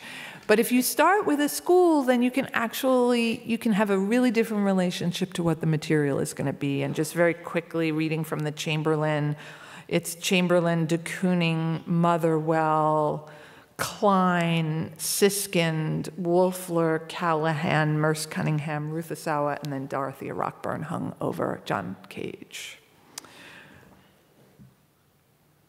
But this was where things started to get fun. So if you start with Black Mountain, then what do? Well, then one had to drop back to Abex. I'm not so contrary that I think I can just deny the world abstract expressionism, nor do I really want to.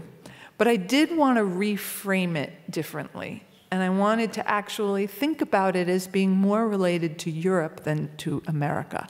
I don't see it as the big break.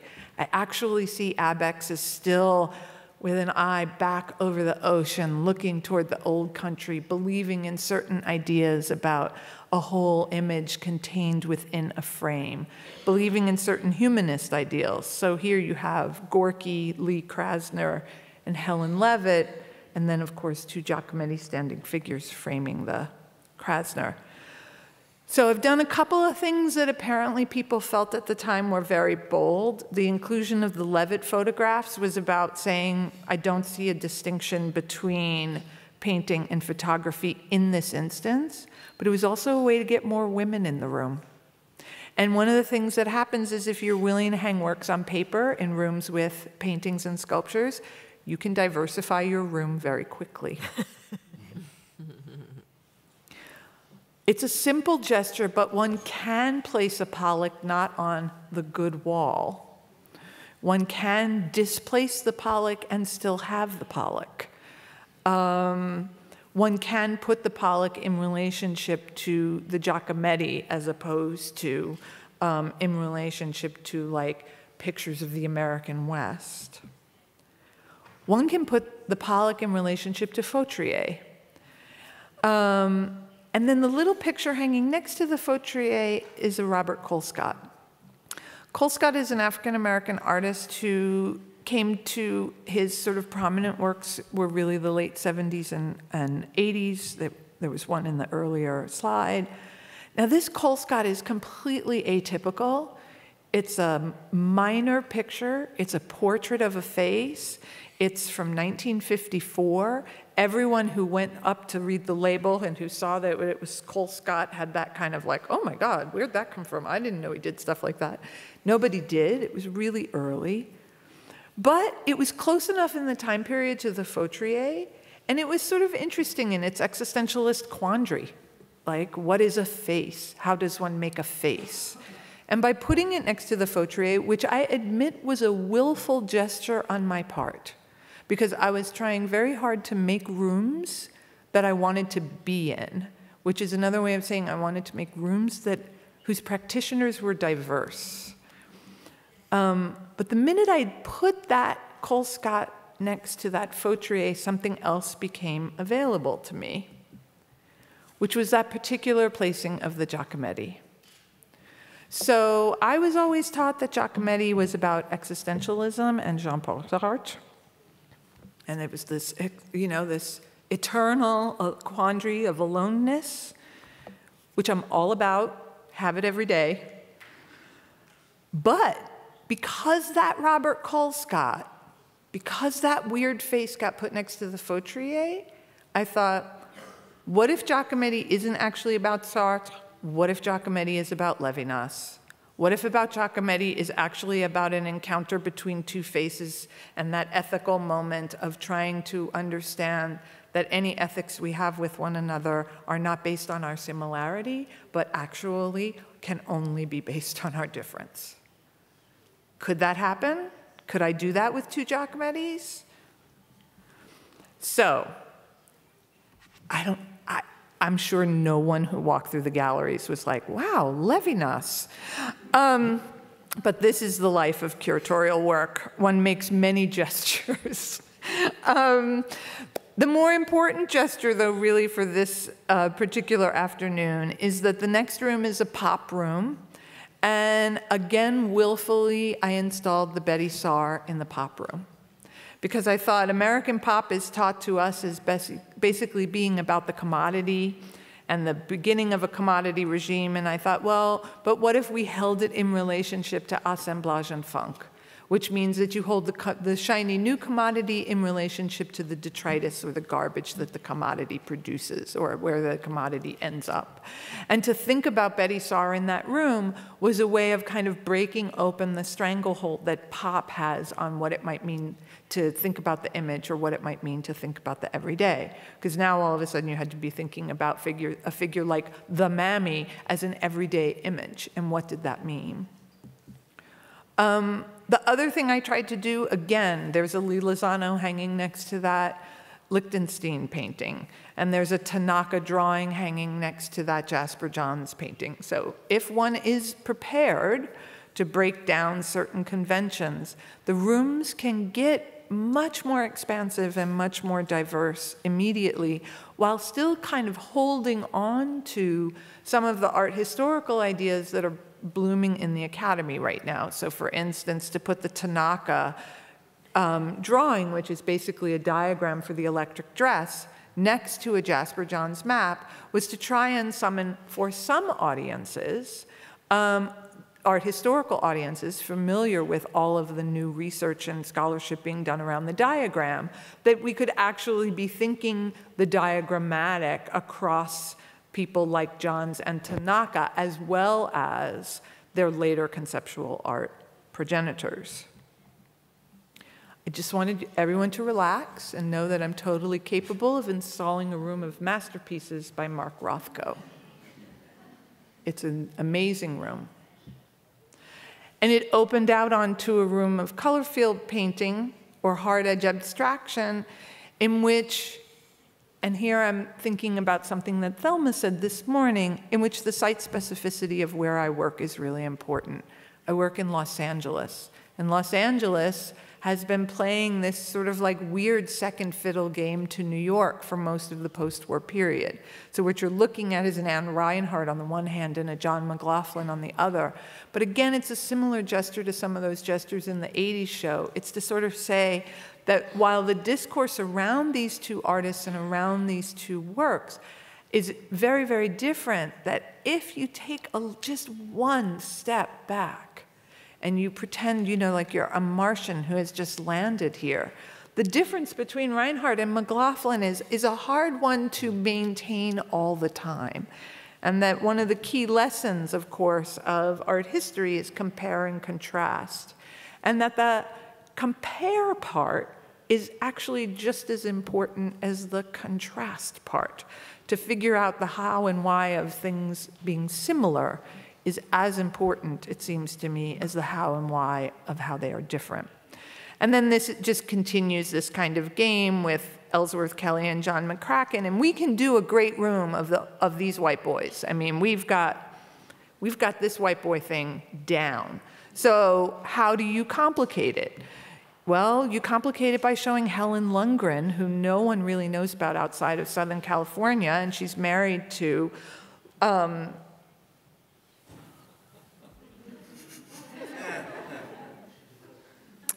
she's married to this very nice white man whose name I've forgotten, because the whatever sleeping pill I took last night has erased his name from my memory. Shit. Who is it? No, she didn't divorce him. She loved him quite intimately forever, which was one of the things I was interested in. Anyway, there they are. And there's a Günter Ecker next to an Agnes Martin. These are ways of saying, one of the games I played in this installation was, how do I break down standard art historical stories that no longer seem to hold water for me? How do I make sure that you're never in a room of only white men? Because I don't know about you, but when I find myself in a room of only white men, I'm extremely uncomfortable and often bored. So how could I make sure that the rooms I make in the museum are somehow reflective of my drive to work? I wake up in a middle-class African-American neighborhood that is slowly being gentrified by young gay couples like myself. I drive through a Persian Jewish neighborhood. That Persian Jewish neighborhood gives way to a neighborhood called Koreatown. Koreatown gives way to a neighborhood that is filled with El Salvadorians and Guatemalans. And then and only then do I reach downtown, the quote-unquote financial district of the city. So how do we make rooms that actually are kind of like where we live? That's really important to me. Okay, these are more rooms, but I'm going to get to the good stuff now.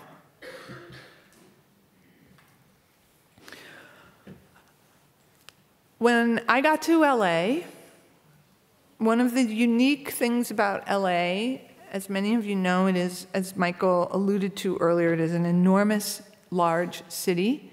It is sprawling, and it is a flat city. It's a largely one-story city, and it's filled with storefronts, abandoned shops.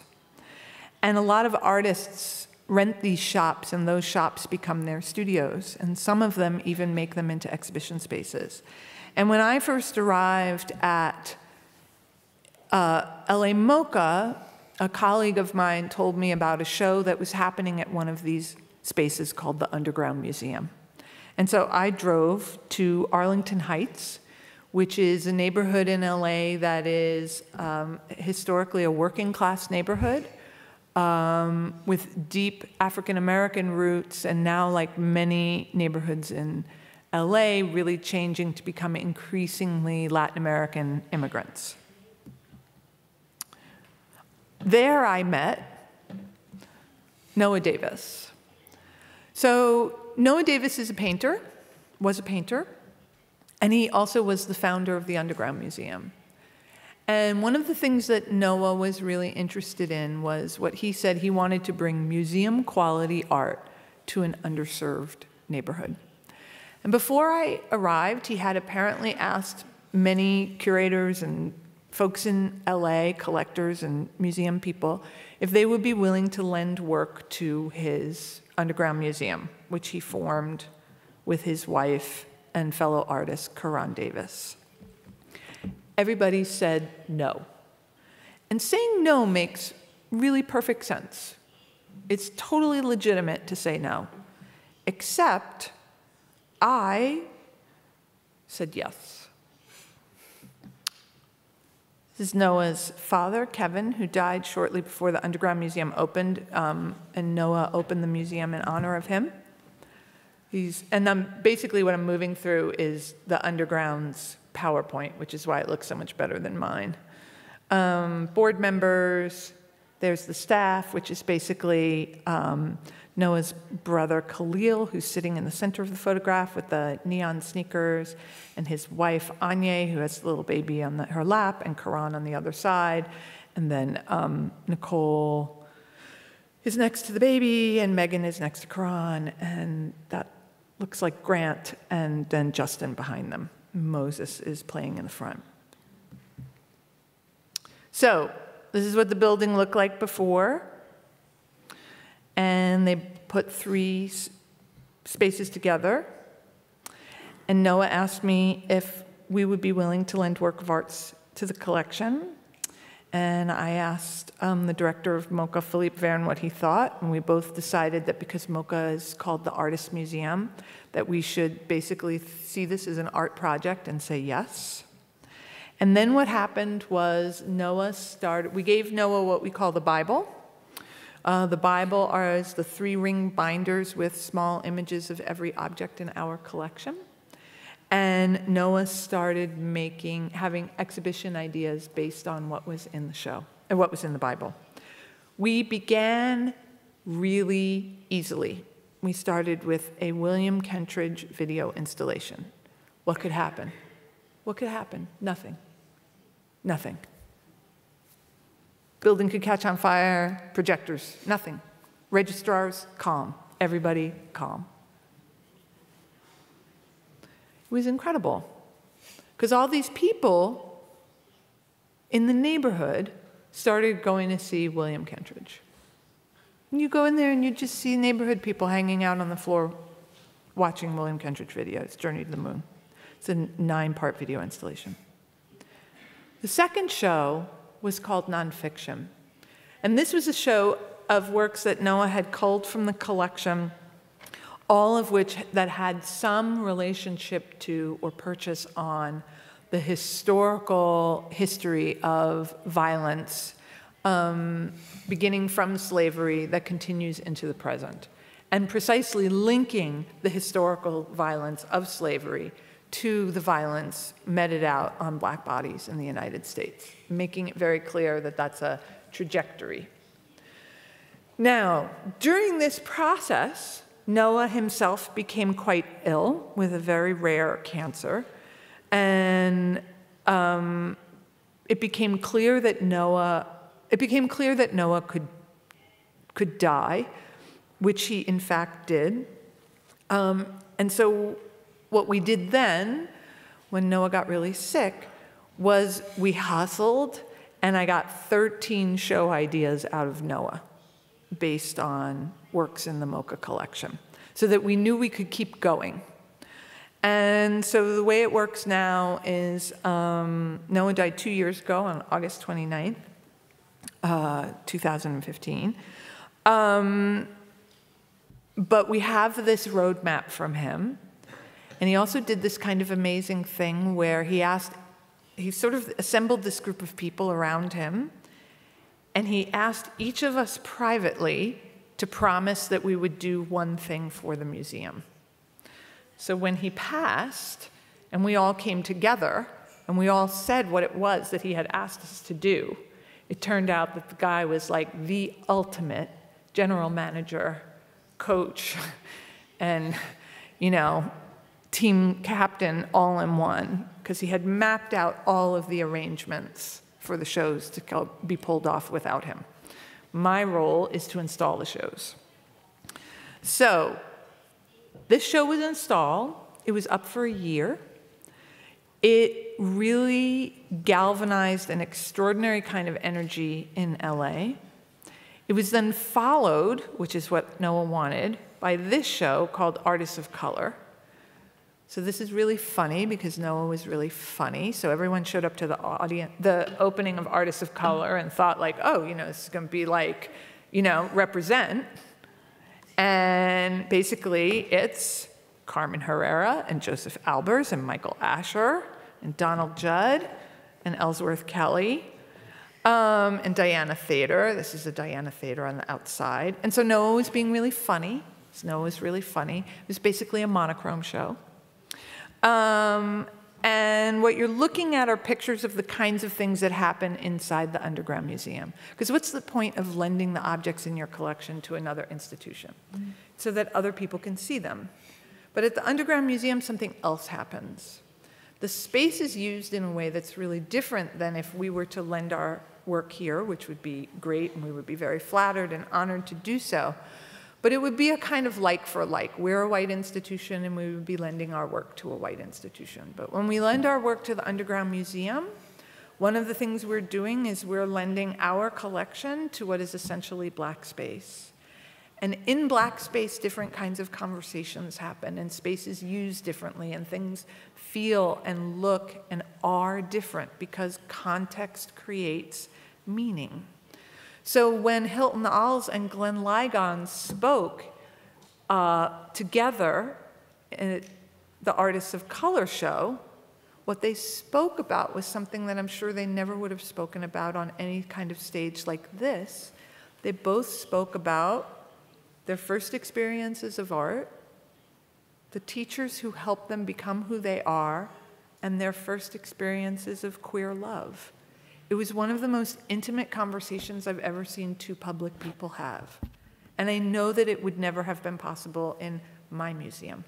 It was impossible in this incredibly intimate space called the Underground Museum.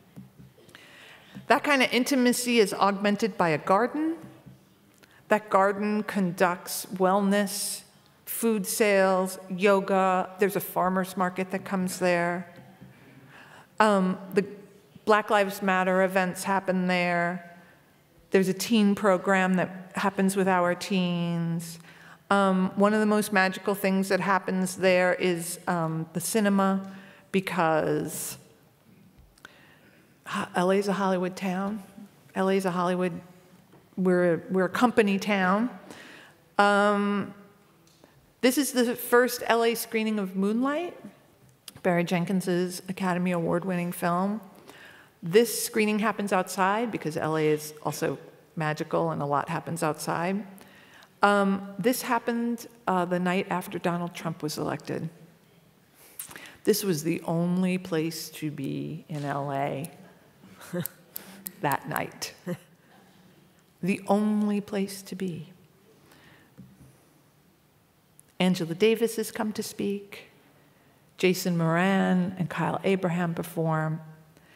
And this is now like a thing, like people want to show their film first at the Underground because they know that there's an audience there that is deeply authentic. It's a neighborhood audience. It's an audience built out of love. It's an audience that's always free. But mostly it's an audience of people who are synthetically knitting together the things in their life that are important. It's yoga, it's fresh food, it's meditation, it's, you know, Raoul Peck's I Am Not Your Negro in conversation with Fred Moten after the screening.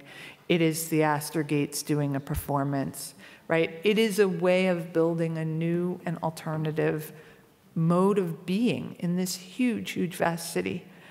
So I'll just close by saying one of the things that the collections might be for is to actually really start thinking about giving them over and letting other people use them and getting out of their way when you do so, letting them use them as they see fit to use them. Thank you.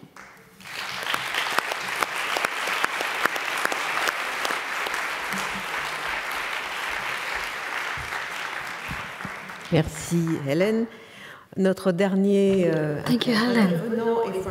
Let's welcome our last speaker, Franklin Sirmans. Since October 2015, Franklin Sirmans has been director of PAM, the Pérez Art Museum Miami. And the question we sent him was this. As a curator, Franklin made a name for himself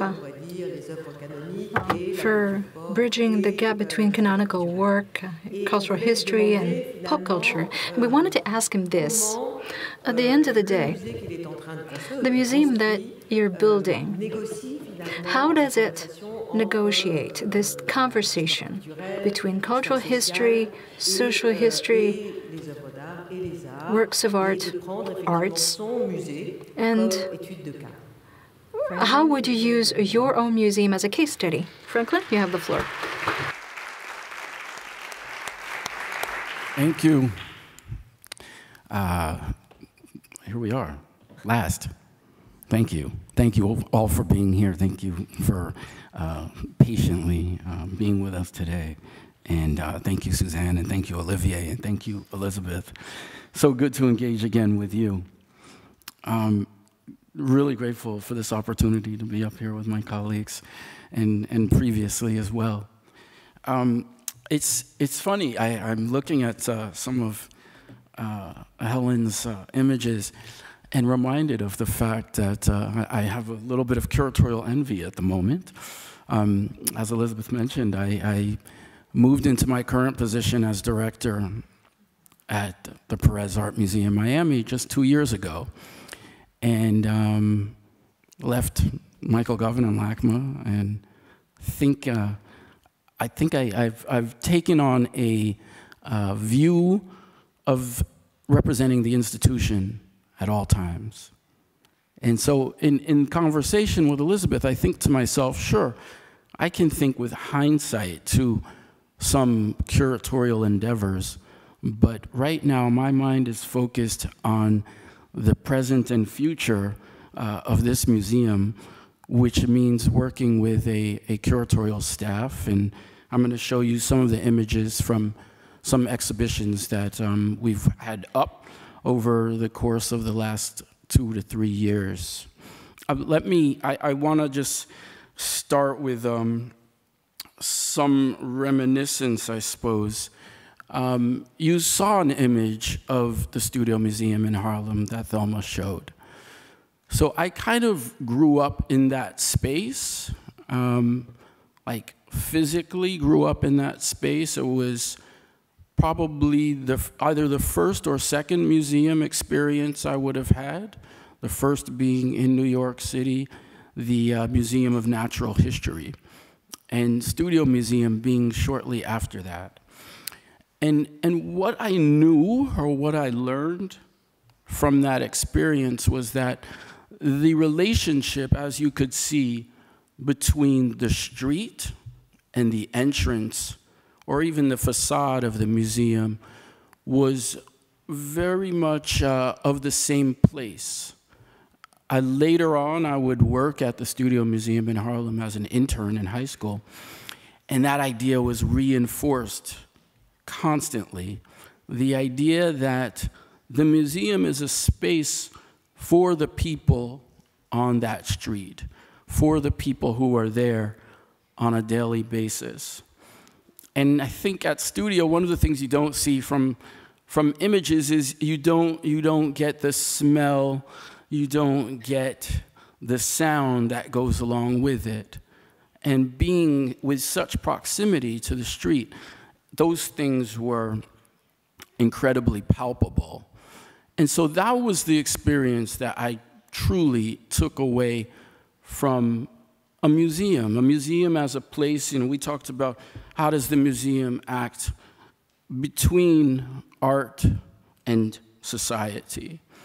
And so I learned at a very early age that these two things were incredibly intertwined, at least when you were in that space that was dedicated to talking about a specific group, a space that delineated itself as being quite site-specific.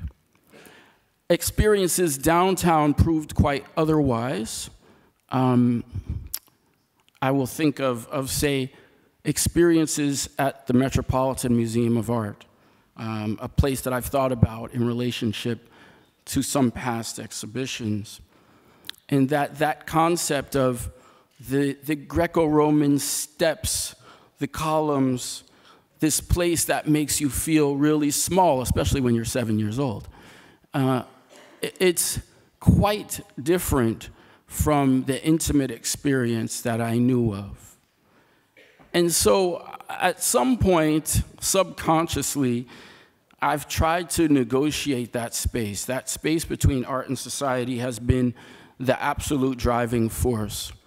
And I would say that it has happened in past exhibitions that have attempted to grapple with art and its relationship to culture on a much wider scale than what we are often seeing in museum spaces. So that means first real exhibition was a collaborative exhibition at the Bronx Museum of the Arts called One Planet Under a Groove, Contemporary Art and Hip Hop. And it's an exhibition that came about in 1990. We worked on it from 1999 to 2001. It's an exhibition that came about after seeing a show at the Brooklyn Museum, which was about hip hop, but only through material culture. As if to say the only way that we can talk about this cultural phenomenon is to look at it through lyrics on a piece of paper, costumes that are then displayed in the museum. It was a way of not having the conversation go through visual art and its many histories, the many histories that we get excited about and think about in terms of exhibitions like the one that is here now. And so with that in mind, I thought from a museum space, how do we talk about this culture, this thing that already has a place in a lot of people's minds, perhaps the people who don't normally frequent museums? How do we think about that, but only through the hands of artists? And that's how that exhibition came about. Other exhibitions concentrated on histories around sport, one of them being For the Love of the Game, which was about race and sport in America. And that was an exhibition shortly after One Planet, in which we tried to think about how we could tackle these wider stories, these bigger stories, these other histories, but clearly within the space of the museum. Artists you know, Basquiat, Rashid Johnson, many others. Shortly after that, another exhibition, if we think about music and its import with cultural history, and then to go beyond that with sport and its sort of reasoning as cultural history, is an exhibition that I later did called Neo-Hoodoo, Art for Contemporary Faith. And that exhibition tried to look at spirituality and issues around religion.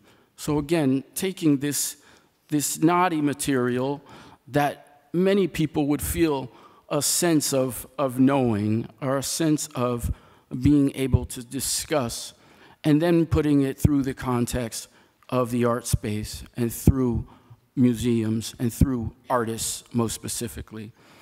And that exhibition, the idea was that we were talking about histories around spirituality that could only be discussed in the Americas. What happens when you take histories of Western religion, you take European ideas around religion, and put them together with African ideas around religion, something that obviously plays out in the Americas. That show also involved a relationship to a museum because it was inspired by the work of Ishmael Reed, Mumbo Jumbo. In that book, he is talking about a band of soldiers, if you will, who need to rescue the artifacts. and the artifacts need to be rescued from 82nd Street and Fifth Avenue. All of the African work, all of the oceanic work, all of the Asian work, all of the native work. How do we view this work in the context of a museum? And I'm reminded of the fact of the cover image for the exhibition, and it's telling in terms of technology.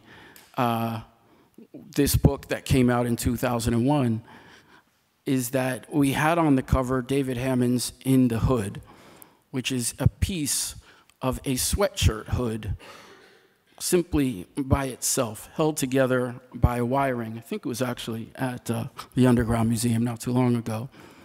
But it's a piece that speaks to the idea of hanging in a museum.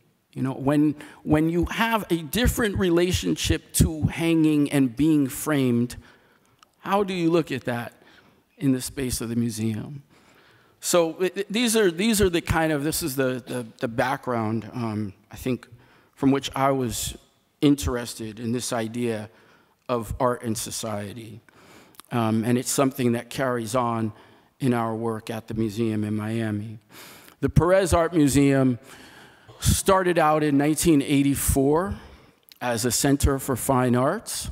It was a space that was dedicated to temporary exhibitions. It was not a space for collecting.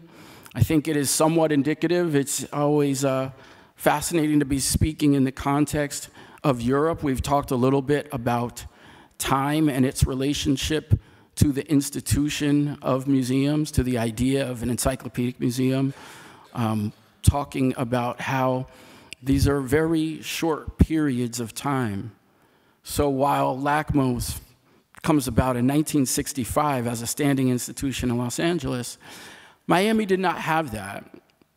There was a small space in 1950, the Low Art Museum, and then by 1963, the Bass Museum of Art, which some people would know. But the idea of having a space for art, a space that was for a wider public, was something that really did not exist.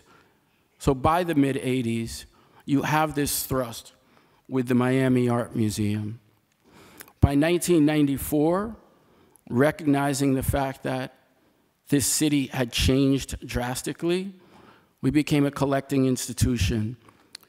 Under the leadership of Suzanne Delahanty, the idea was to look at Miami and to reflect upon the fact that you're talking about a city where 50% of the population was not born there, a city where 70% of the population speaks a language other than English.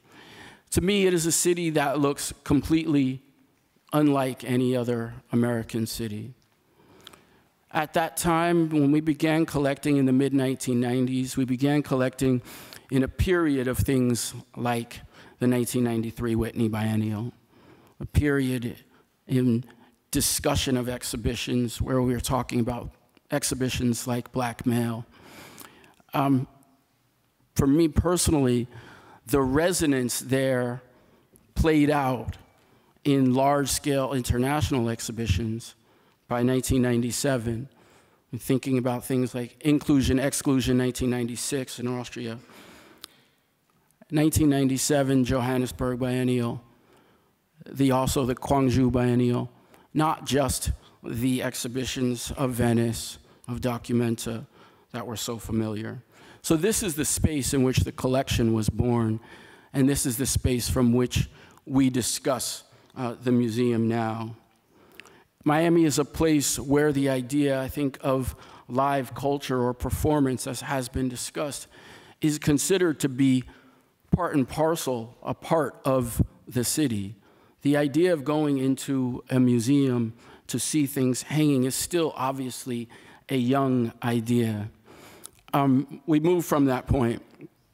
You see here a facade from the building that I now work in, which is made by Herzog and de Meuron, 2013.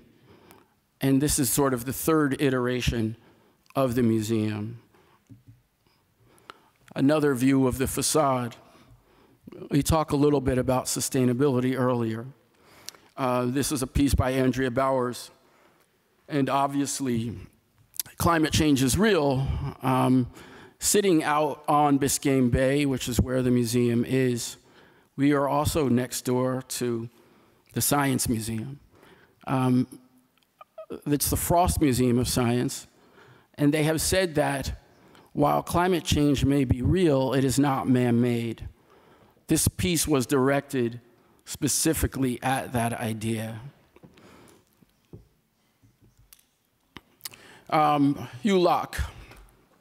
And this is a work that is currently hanging and is a piece that was there when the museum opened in 2013. I think it's a piece that is symbolic of the institution, of how we see ourselves. Hugh being an artist born in Edinburgh, family from Guyana, an artist who has been working in London for several years. And what you see here is an installation of 40 boats and models that are taken as a conversation piece for those in peril on the sea, and this idea of crossing the Atlantic. And Hugh is an artist. I think this piece is pretty much symbolic in many ways of the collection and of where we see the collection going. As a museum dedicated to international modern and contemporary art, but one that is rooted in its place, one that attempts to be the best at presenting the work of Latin America and the Caribbean. Thus, a piece like this has been absolutely crucial, and in some ways I would use that word, iconic for the institution.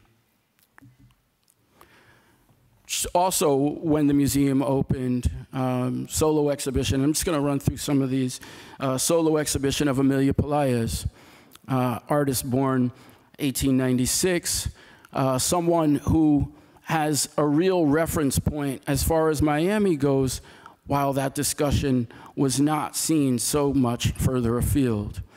We looked at some images of Carmen Herrera. This is the woman that Carmen Herrera looked up to for inspiration. This is a woman who had a dozen works in the Museum of Modern Art exhibition in 1944 on Cuban art.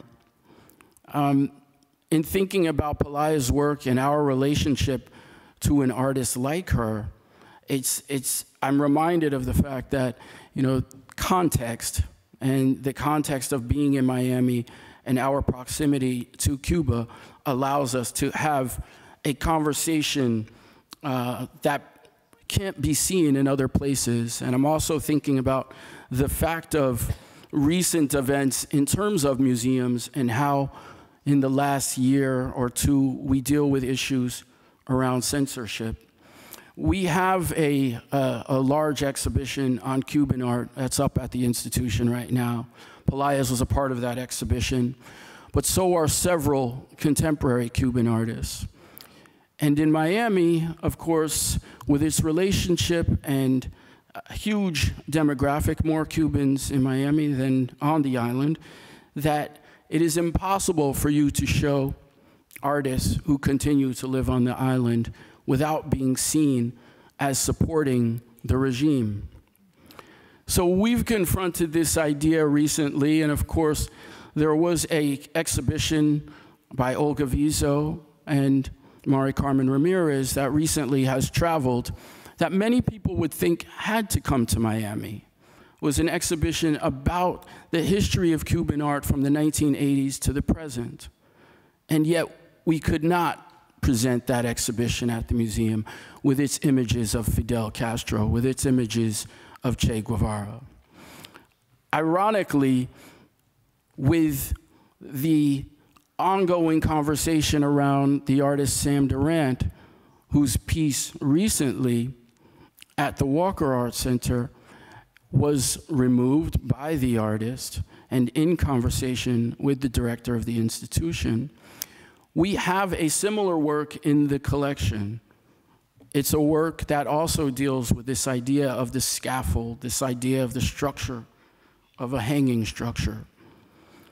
We had that piece on view within the last year, and you don't have these similar conversations about the roots of that piece and where does it come from. But in the Cuban context, it's a completely other story. Adler Guerrier, young Haitian-American artist who's a big part of the community in Miami. This is from a solo exhibition from 2014. Firole Baez, artist who is now based in New York, equally from Dominican Republic and Haiti. And these are just some of the contemporary exhibitions that I think play to how we see ourselves in the world and the type of work that we're interested in. Younger artist who is probably, this is her first major solo exhibition, accompanied by a catalog, dealing with images that come directly from histories of the Caribbean. And Carlos Alfonso, a Cuban artist from the 1980s and 90s, also based in Miami. This exhibition in particular really speaks to the fact of how do we see ourselves interacting within the immediate community, and obviously working with artists from that community and from that history, trying to create a space for that conversation. Nari Ward, exhibition that dealt with a solo survey of the Jamaican artists, which also plays into these ideas of context and of our relationship to the Caribbean. Nari, for me, reinforced that idea of in-between space.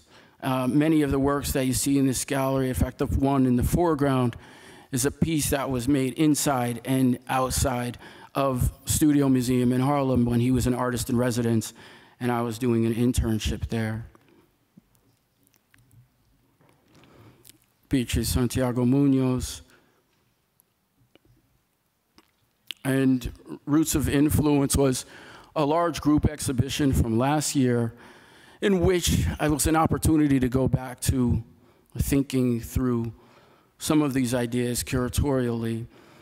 John Chamberlain, Polly Applebaum on the floor, and Ed Clark in the background. I'd say that it is one of the aspects of the collection in terms of its diversity is something that we have been making a hallmark of our program. And then Doris Salcedo, an artist who obviously, in terms of her Colombian heritage, being someone whose work played out very specifically in Miami, where there was a large Colombian population. This survey, which began in Chicago, came to us last. And you see here the furniture pieces with the cement, and we saw some of the shirt works that also deal with these histories of violence. In this exhibition, also in terms of Miami, where you have people who perpetrated the violence in addition to those who left it, had a real significant role for us. I'm going to end with this image of Julio Leparc, of course, born in 1928, who lives here in Paris. An artist who also embodies our relationship to a more modern trajectory, and as a museum of modern and contemporary art, somebody that we see as a foundational figure. So this exhibition is now showing in Brazil at the Tomio Taki, but to think of him as an artist who was dealing with kinetic work and dealing with a history that goes from a specific origin point in South America to that bridge in Europe is somewhere that we have done a lot of work and will continue to do a lot of work. So this gives you an idea of some of the images, some of the artists that we've been looking at. And I think in terms of this idea of art and society and how we see our space, I think we have the opportunity to think of a museum that is so young to involve some of the ideas I think we saw with the Underground Museum, where you can be a space for people to come together in that way we all talk about. We see ourselves as a town hall in a city where the institutions obviously have had a very short life. At the same time that we will be celebrating a 35th anniversary next year.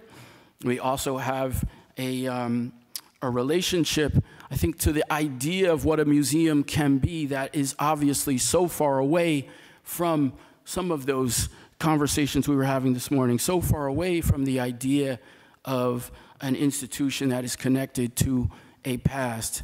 And in the same way, being in Los Angeles, I know we talked a little bit, we saw works of abstract expressionism. To think about going to LACMA, the way I describe it, going to LACMA to see abstract expressionism is to see a room that almost never changes, right? By the time you get to that point, Los Angeles and its relationship to being able to acquire that work, many of it at MoCA, but to be able to acquire that work at that time is impossible.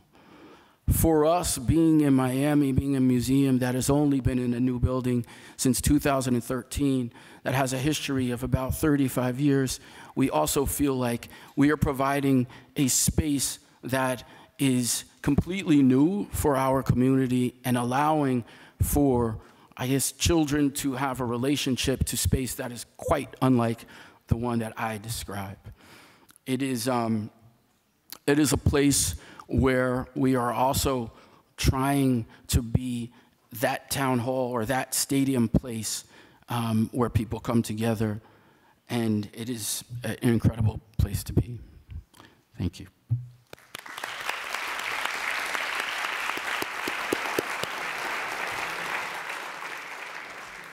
Okay, so what do we do? Little short statement before. It's really interesting to me to see how much in all of this conversation we had, all of the statements that you've made, we see that the museum is not a place that is about expanding or shrinking, but it's more about, I mean, it seems that you're talking more about a kind of transformation in the distribution of power and knowledge. And to me, there are some limits I'd like to question you about, but maybe we could maybe we have to, you know, give the knowledge and the questioning to the floor. I don't know what we should do. Est-ce qu'il faut que vous avez des questions à poser? Moi, j'ai une petite question à poser, mais si vous avez des... I have a quick question I want to ask our panel members, but if the audience has burning questions, considering the fact that the clock is ticking, and we've spent a lot of time together today as well, maybe priority goes to the audience because we need to call it a day soon. So what do you think?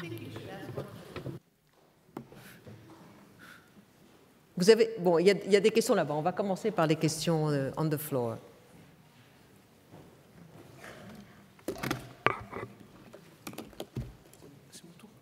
Allô? Bonjour. J'étais là ce matin. Et I was here this morning, and I heard a discussion on making culture more democratic, more accessible to the public, and I'm listening to you this afternoon, and this begs the question, what about limitations? How should I put this?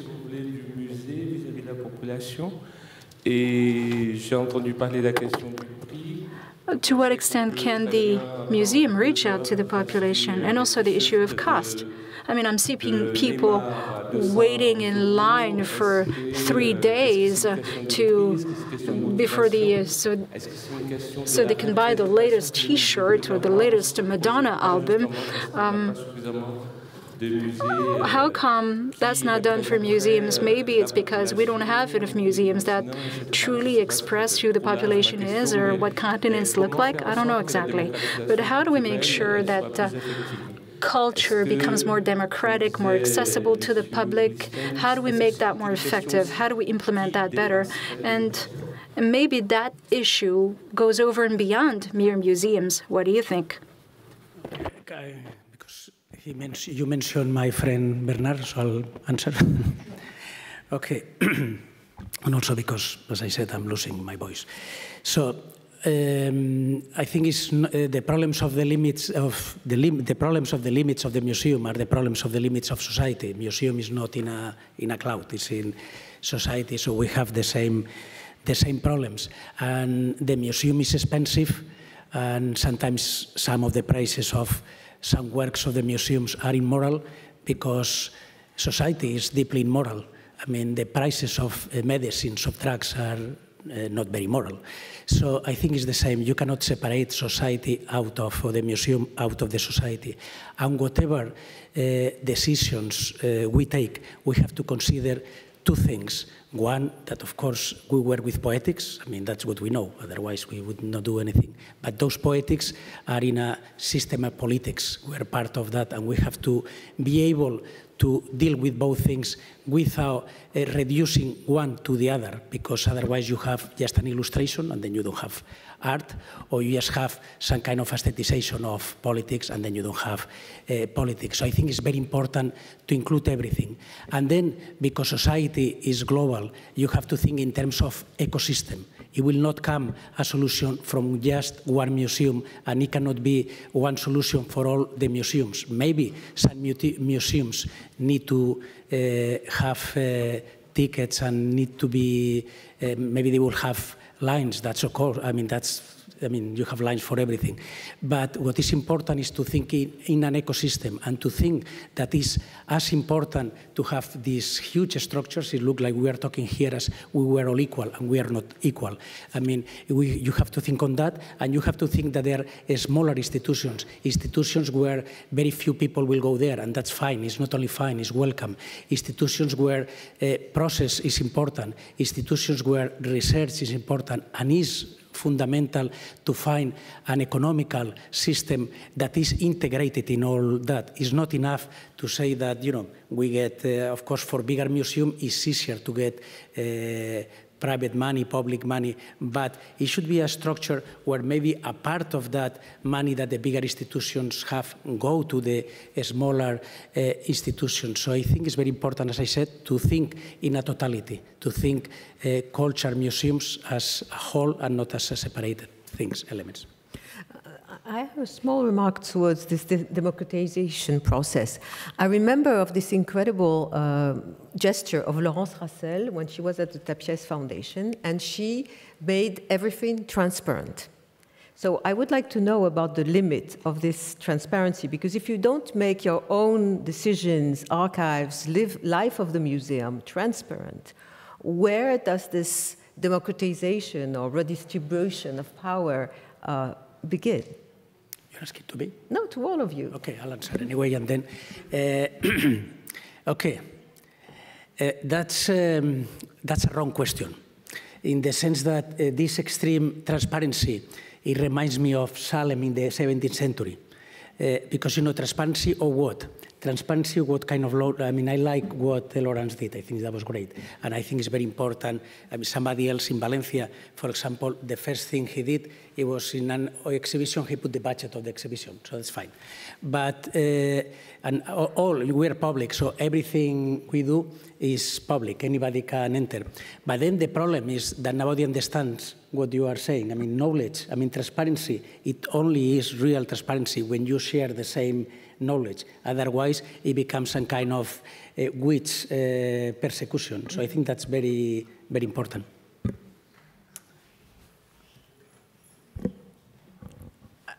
Yeah, I'm trying to think. There's like what's the story I wouldn't tell you? And there are many. There are many, and they all have to do with money and power.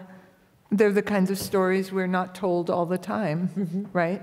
So, but the things I can tell you, or that I can tell the audience, is actually, I think, to be very clear about the personal stakes. And by this, I don't mean like a conflict of interest, but to make part of one's work, making clear and evident the personal and political stakes that one has in one's work, right? So to not pretend or imagine for any moment any kind of objectivity, and even to rub a little bit against the idea that there is an institutional voice, which we know that there is, but to try as one can try to crack that veneer right? And crack that facade, and to do so, I don't know how else to do it other than to acknowledge one's own authorship. This is why I think, acknowledging, you know, in our museum, the names of the people who have written the labels are on the wall. So this is not some voice from God. These are the three people up in the curatorial offices. It's not that you should then necessarily be able to troll them on the internet for, you know, their misunderstanding of Cubism, but it's rather to generate a field in which the discourse is connected, right? In Slovenia, we have probably in France and everywhere that's internet platform supervisor where you have access to all the data, how public money is spent. And you know, when you have only this kind of transparency, when you can read the, you know, the numbers and different information without any explanation, it's very misleading. So this can be very dangerous. I think the limits are the limits of our knowledge, so or the language. So it's very important that you know, one of the mission of the museum and cultural institutions in general are to expand the borders of the knowledge. And also how the question how the knowledge is built, you know. So I would not really agree completely with, you know, this expert knowledge. I think that in the museum we need to make a space also for the knowledge that comes from below, you know. So it's also about, you know, deconstructing expertise. Of course, we need to protect our professional work and so, but if we want to expand the limits of the knowledge, we need to, you know, we need to go somewhere else. And if we talk about the global, then of course, you know, the question of different epistemologies and different, you know, experiences, it's very relevant to think it differently, not only in terms of expertise then. Also, I think it's important to realize, I mean, I think the voice of the institution should be there, but it's important to realize that there is not one single voice of the institution. An institution is complex. Who is the institution? The director, the curators, the guards, the people that works in education. I'll give you an example. When we were doing this real useful knowledge that became very problematic, very complex, we had a structure of a program of mediation. There was one area that was given to some mediators, to educators, and they were talking and discussing with collectives that were very active at the time against the crisis. People from health, people from education, unions, etc., etc. And suddenly I started getting all those complaints as director. I mean, saying that the museum is authoritarian, that myself I'm shit, that everything is really terrible, that you cannot do anything. So, and you know, I invited them. So, but then you realize what were the complaints. The complaints were they wanted more space, but the curators thought they were very bad. And actually, I was the one that asked them to be there because for the museum it was very important. So who's the museum? The curators that thought they were artistically very bad, that's one. Second, they always came late, around 9 o'clock when the museum was closing. So the guards, they were up to here of these people coming and telling their stories. So the guards, they were trying to close all the time. At the time also, I had this problem with, because one work, so my communication people, they were also totally nervous whenever things were coming. And then some of the groups, they had some kind of fantasy that because being in the museum, they had this kind of loudspeaker, which didn't happen. So at the end, which voice? I think there are many voices, and I think it's very important that all of them are there. Otherwise, we have this kind of deus ex machina. I mean, you don't have the artist, the genius, but you have the institution. I think it's very important that as museum directors, as curators, we manage as best as we can. Yeah, just adding to that, the idea of creating a space to fill the idea of engaging in collaboration, potentially with artists or potentially with a wider audience, in which we have a space that we can fail and learn from that failure as the only way to move forward. Mm-hmm. Okay. In case there is one question over there, well, one and one. Hello, I want to thank you for being here. I'm here. I listen to all these stories. I love them. It's like a fairy tale which each of you bring your universe here to Paris and to Europe, because I'm Romanian, but I live in Paris as an artist. I just want to also thank you, Elisabeth Lebovici, for this moderation, which was also great. Yes, anyway, it's an important figure, very important. And I just want to put one question, because everybody is talking about making modern museums accessible to the public. Which is your criteria to choose the artists? Because the museum has to be accessible to artists. And I know some teachers, for example, who choose not to teach in Beaux-Arts Art University, but to go down to streets, like, for example, I finished here University Paris 8 University Paris, which has one photography normal, section. And a big figure in art here in Paris, which is George-Tony Stoll, was my teacher, and he chose not to go to Beaux-Arts, but to go down streets to see like more simple technical artists, and to get some fresh air. I don't know if you understand that. And my question is to remember, which is your criteria to choose your artists? Do you buy only important artists who are already consecrated, or you have your curiosity, like Mr. Sirmans, if I don't mistake, who go down to the street, or Miss Helen, who also has some souvenirs from underground restos, coffee, cinemas. Everybody has this curiosity to meet new, fresh artists by himself. Which is your criteria? Which is your link? What is the link of you with the artists who has no representative as gallery, or I don't know? Was I clear with my claim? Yeah? Thank you. To whom? You got out of that. Who wants to answer? It's a very difficult question. It depends. I mean, it's, it depends what you do. When you buy the works for the collection or you do the exhibition, it's always a certain frame that you have.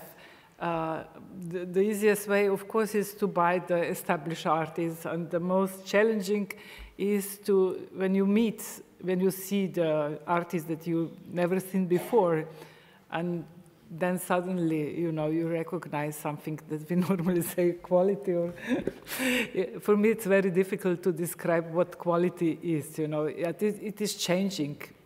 I don't believe that there is a universal idea of the quality. Anyway, it's not that easy to buy established artists. You cannot pay them. You cannot afford them. So, in any case, I think the criteria it has to be a good artist. And also, I mean, the museum is not some kind of empty objective box that will apply to everybody. You have criteria in the sense that it has to make sense in the place where you're doing.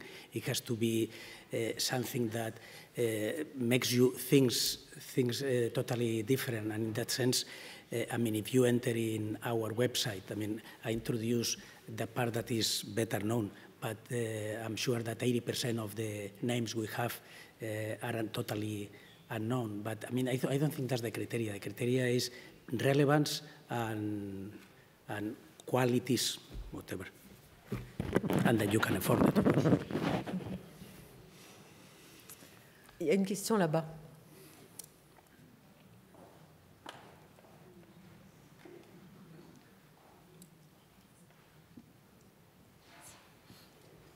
Hi. Fall down.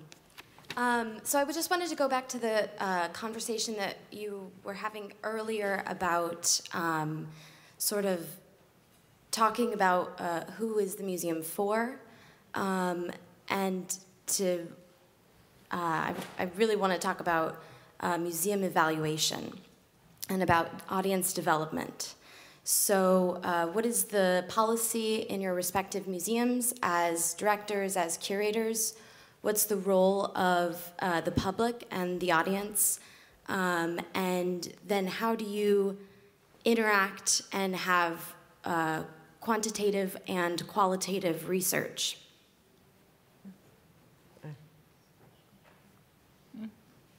We don't really have any. I mean, that would, first off, I've sat in many, I don't mean to be flip, I've sat in many institutions where we've discussed how little we know about our viewers.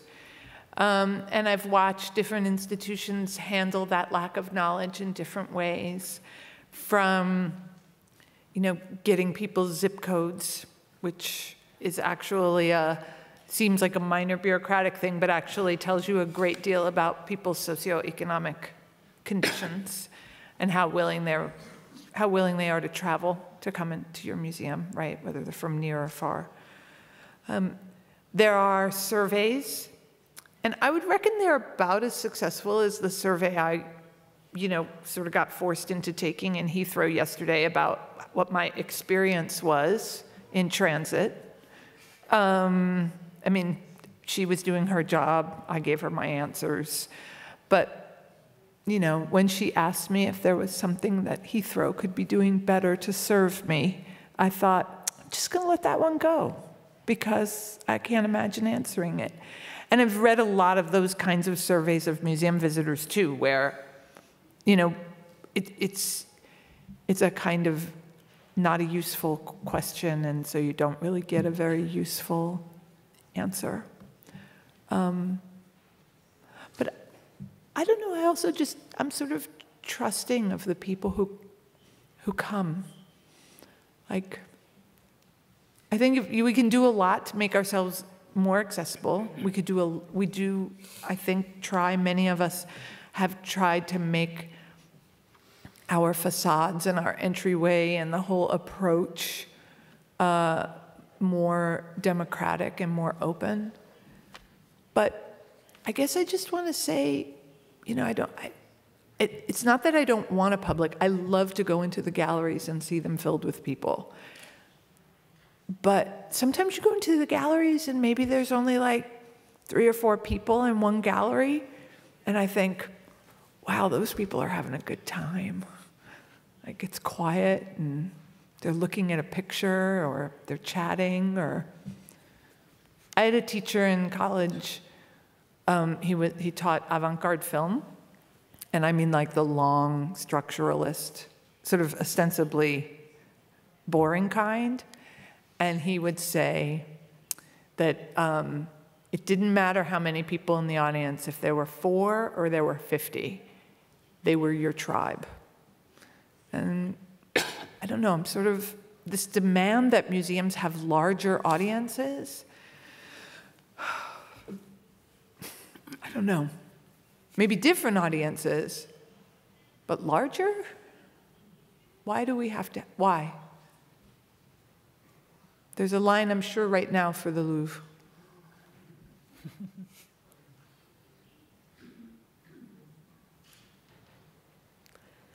Another question.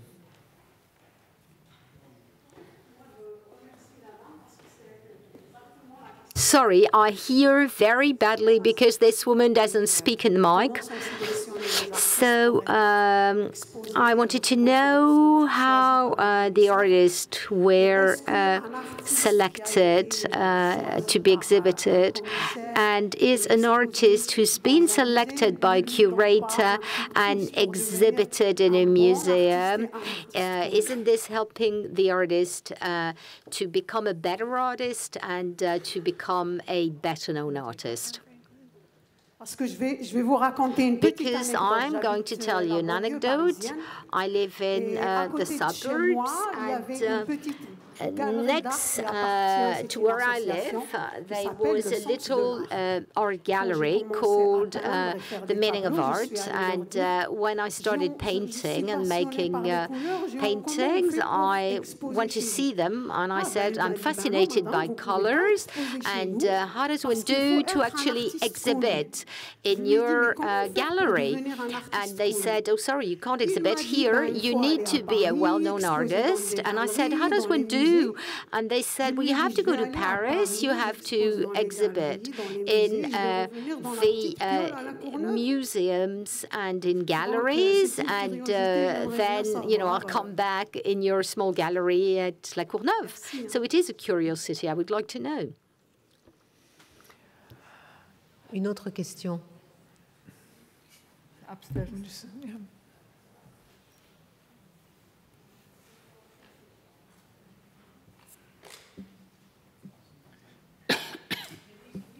Micro.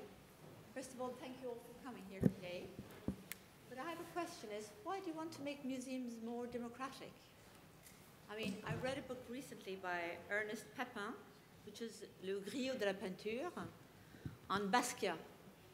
And Basquiat, when you see how he went to the museums by himself, and it's the story of many people. I find it very contradictory, this idea of making the museums more democratic. Anybody can go to the museum. They're not particularly expensive. They are. Be it in London or elsewhere. Mm-hmm. I want to understand. I think it's a great question, but I don't quite agree with your sense of things. A visit to MoMA, and which I can say because Glenn has left. But a visit to MoMA costs $25 a person, so that's a lot of money. If you're going on a date, that's $50. If you're in Los Angeles, that $50 date also requires parking. And everybody who goes to the museum, whether they are a person of means or not a person of means, has the same kind of desire for things like a coffee, a postcard, a book. So actually, an average couple's visit to a museum can easily be within, $100 US. That can happen pretty quickly. So there is a prohibition around cost. But I think more than a prohibition around cost, there's a cultural prohibition that is largely true, which is that museums are the province of the most educated and the most wealthy in any given culture. And we know this to be true because the boards of museums are comprised of the wealthiest and most powerful people in any given city, state, country, principality, that these are the people who, in fact, support culture. And I'm speaking particularly in an American context where there is literally no government funding whatsoever for the arts. You also have, in the American context, a public school system that has been largely decimated in the wake of the civil rights movement, as in the beginning, affluent whites decided to remove their children from the public schools, hence, moving to the suburbs, ruining a tax base in cities, and the sort of complete and total gutting of a public education system in the United States means that you don't have a democratic citizenry who has been educated in basic, there's the 3 R's, right? Reading, writing, and arithmetic, much less fields of culture that I think we have to accept, and perhaps this pertains in a way to the earlier question as well. In the Western tradition, we've been making pictures, portable pictures, oil paintings and onward, for about 600 years. This is a huge body of knowledge. Anyone who thinks they can just walk into a museum and understand what's happening there, this is a kind of, this is a fantasy. One can no longer walk into a museum and have some sort of unfettered experience. This is a sphere of knowledge. You can't just click on, you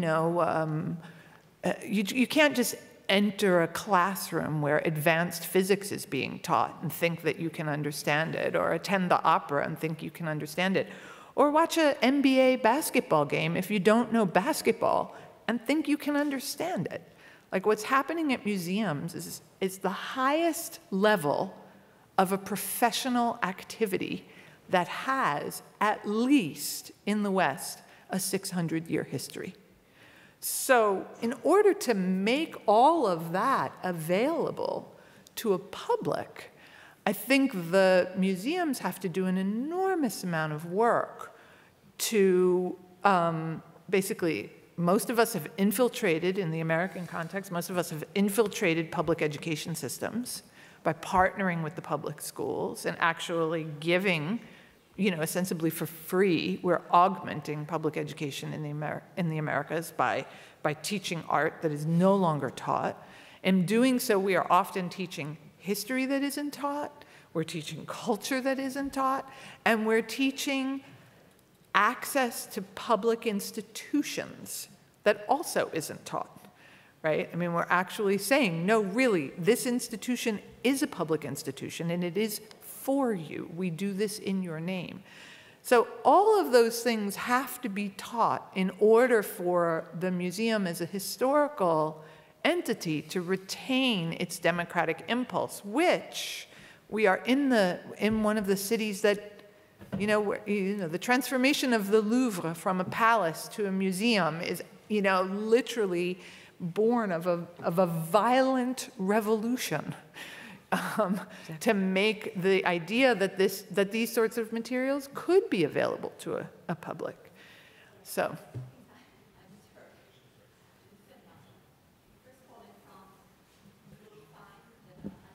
I'm sorry, I think we need a microphone because I can barely hear you. Yes, and I think we need also, pardon. This absolutely working. Then, Lebo, you can moderate as you see fit if you want to. Well, I think we should really try to end the discussion because it's really, we're, half an hour super late. There are some people who have things to do. So, please make it super short.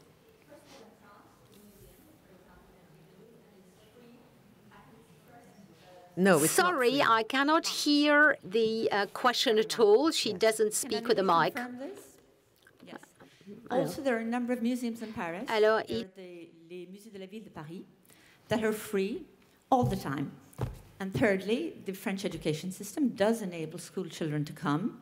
And I don't think that when you go to a museum or that you have to fully understand everything but I thank you very much for your explanation. I don't disagree with what you say, but you can go very simply to a museum and go to an exhibition and enjoy it enormously without having that huge band of knowledge and understanding, etc.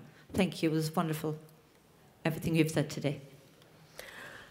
Thank you all for your wonderful participation to this panel. I'm very, very grateful to you that you came here and gave us all these insights and narratives, and we should close it here.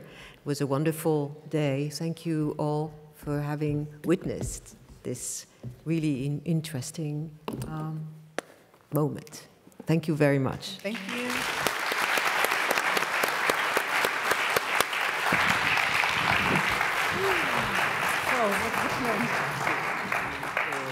I have to go to Pompidou because there is a presentation. You want to come or you prefer? I can come with you. I think it's so late and then yeah. Charo is already. I was thinking to go again, but it's open only till 6 o'clock. So it's gone into the What time do you leave tomorrow? Early in the morning. So I go with you. No, I didn't. If you don't have secrets, you have a meeting or? No. It's just there is a presentation. Okay. Thank you so much. Thank you.